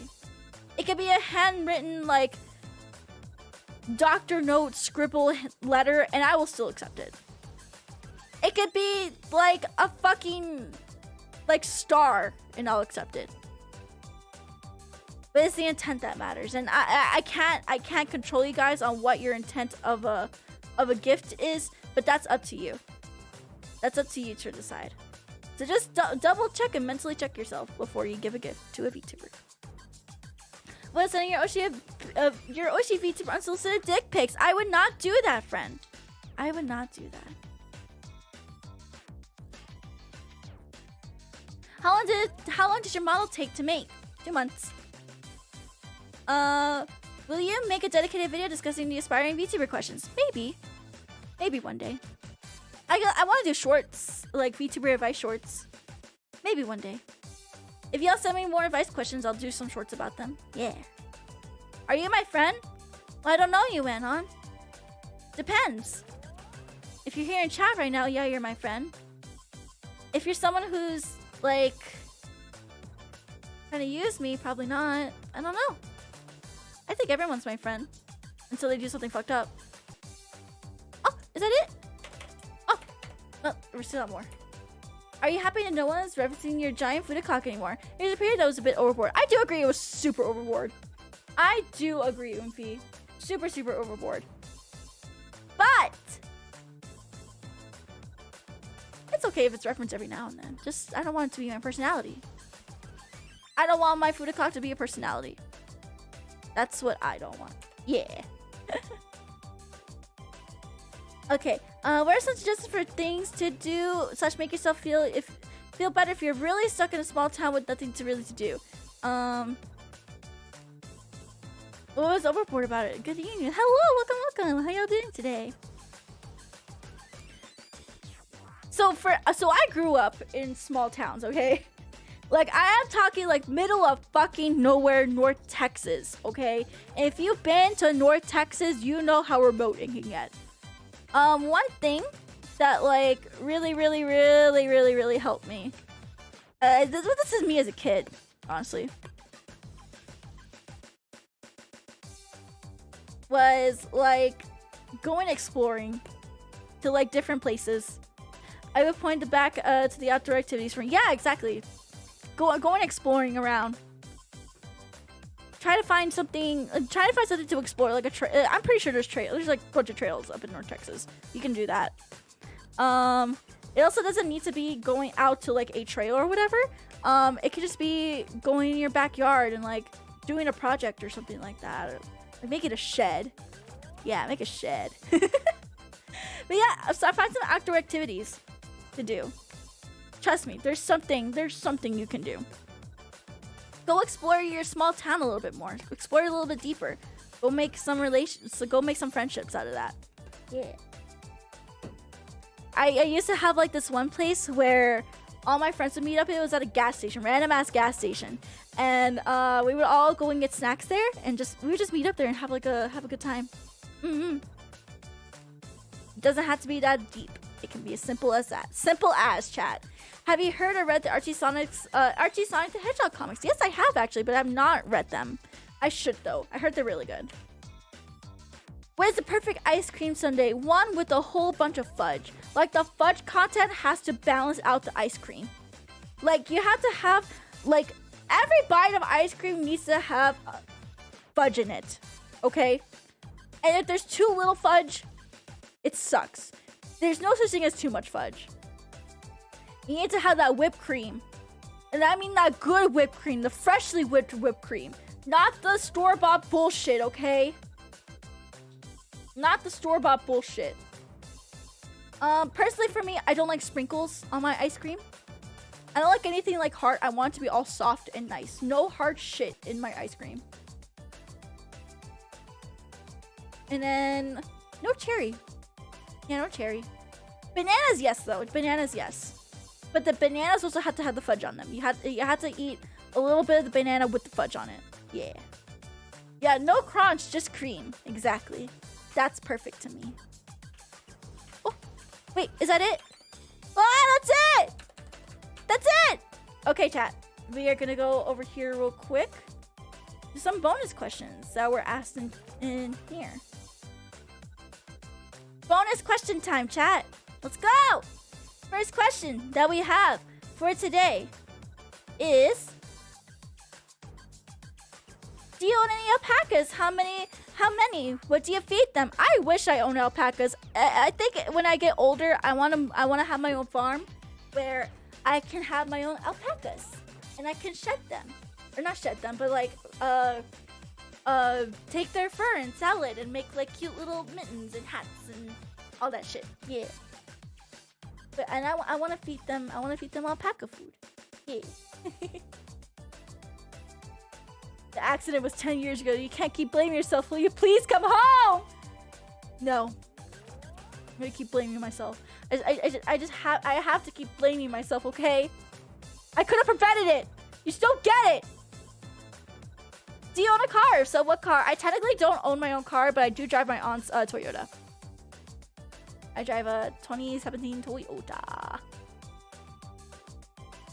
What is your favorite anime and why? Have you knit before or have you considered knitting as a hobby? My favorite anime is Canon. Love Canon. I love honestly, any key animation is pretty good. I love it because it's the first anime to actually make me genuinely, well, not the first anime to make me genuinely cry, but like, it's the one that hit home for me the most. And it had a lot of good characters. There's someone for everyone to like. And then for knitting, I've always wanted to actually try knitting. I wanted to do a knitting stream actually, but I don't know how to knit. So maybe we could do a learning how to knit stream soon. I can go to the store and pick up some knitting supplies. That would be fun, right, chat? Okay. I love you, Nyaru. What is your favorite brand of chocolate? Okay, you're gonna hate my favorite brand of chocolate, and a lot of people will. But this chocolate brand holds a very close place in my heart because I associate it with my grandpa. And I'll be genuinely sad if someone makes fun of me because like every time I was sad, every time I did something good on it, like I did good on a test or like I went to go see my grandpa after I moved, he would always give me this brand of chocolate bar, and it's Hershey's actually. No, like it is Hershey's. It is Hershey's. It's Hershey's. No, please, seriously, no. I'll genuinely feel sad. I genuinely feel sad if you guys bully me for it. because it's for my. It reminds me of my grandpa. He would always. Every time I came home from the hospital, he always get me like a big chocolate bar. And then I remember, I think the last trip I ever took with my grandpa actually was to the Hershey, Pennsylvania, which is where the factory, like the Hershey family, or not the Hershey family, but like the Hershey factory is based at. Hershey's not the best chocolate, but it's nice. I want because Hershey's was my grandma's chocolate of choice. She always would give me a bar when yeah, exactly. Like that was my grandpa too. No, it's just, you know, that's like the normiest brand. Yeah, but I have sentiment. I think I have a pass on it because it's very sentimental to me. And to be honest, I don't think I've had Hershey chocolate bars ever since my grandpa died. I don't think so. I don't remember at least. I should have one soon. I should have one soon. Just to live the good days. Yeah.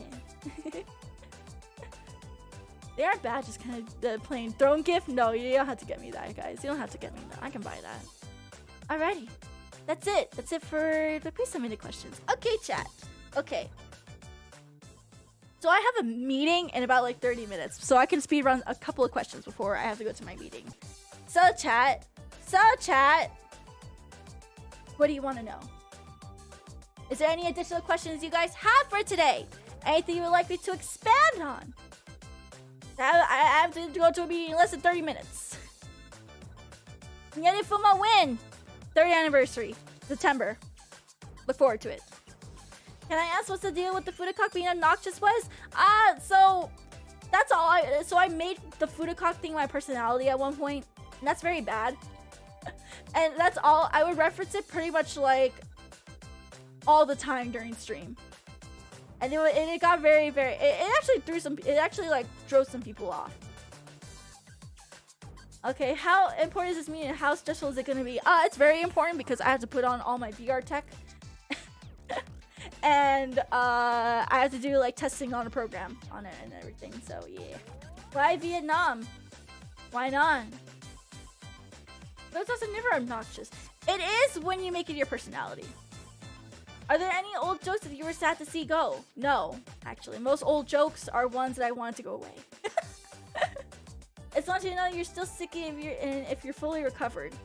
I'm not fully recovered, but I'm also not sickly either. I still have to live with my condition every day, unfortunately. But it's a lot better than what it was in my childhood. Yeah, I need a mocap suit. Imagine the sweat. It's not a mocap suit. I'm not rich like that.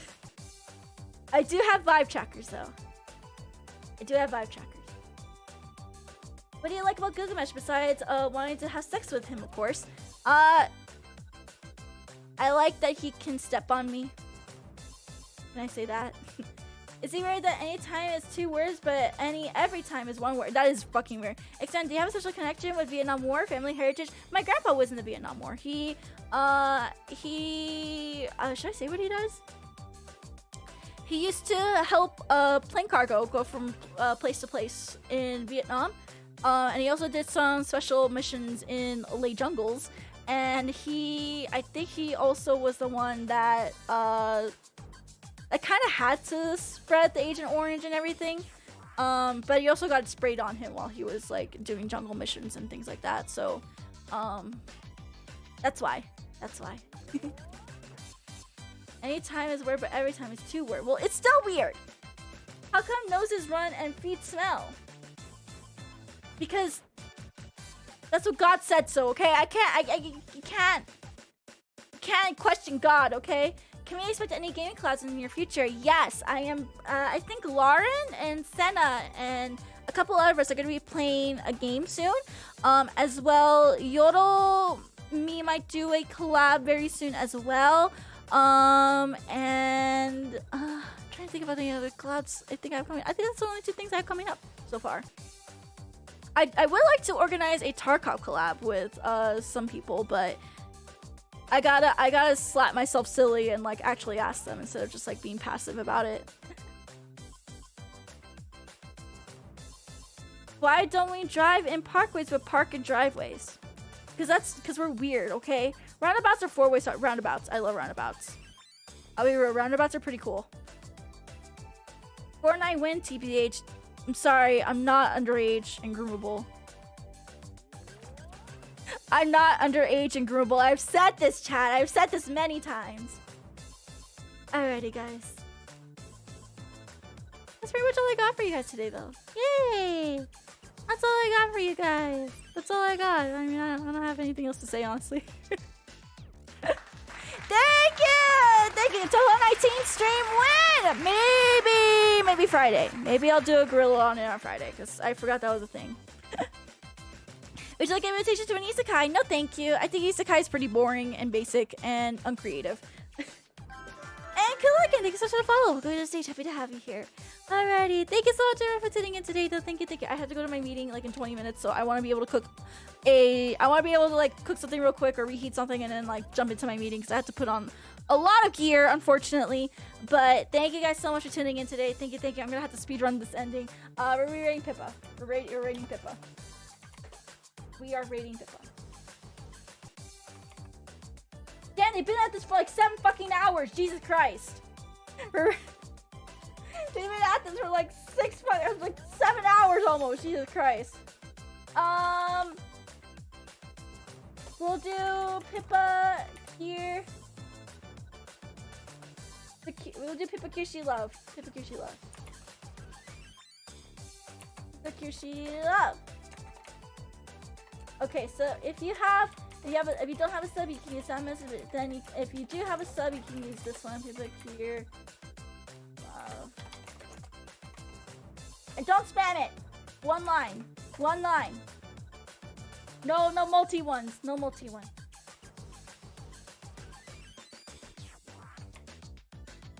Okay. There you go. Okay, I really gotta go to my meeting. Oh, they have follower and subscriber only chat on right now, so keep that in mind. Keep that in mind. So if you're not following, then do give them a follow. Either way, you gotta follow Pippa. Either way, you need to follow Pippa. I don't know why you're not following Pippa. She's very good. Yeah, they're still going. They're still going. Jesus Christ. But they're doing I think they're doing like a media share stream right now. Like Kishi and Pippa, they're doing a media. Kishi was the one that rated us during last week's Rising Storm stream. So if you want to go check her out, see how chaotic, how much of a crazy, chaotic woman she actually is. This is your opportunity. This is your opportunity. They've been reacting to the cringy furry type stuff for adult baby stuff. Oh shit, this is gonna be good. This is gonna be a good background noise stream, isn't it? Alrighty guys, I gotta go to my meeting. So thank you guys so much for tuning in today. Thank you. I hope you guys enjoyed our monthly Q&A, and I will see you guys later. Thank you everyone. Otanya, Nyaru. Bye everyone. I'm gonna go to my meeting. Yay.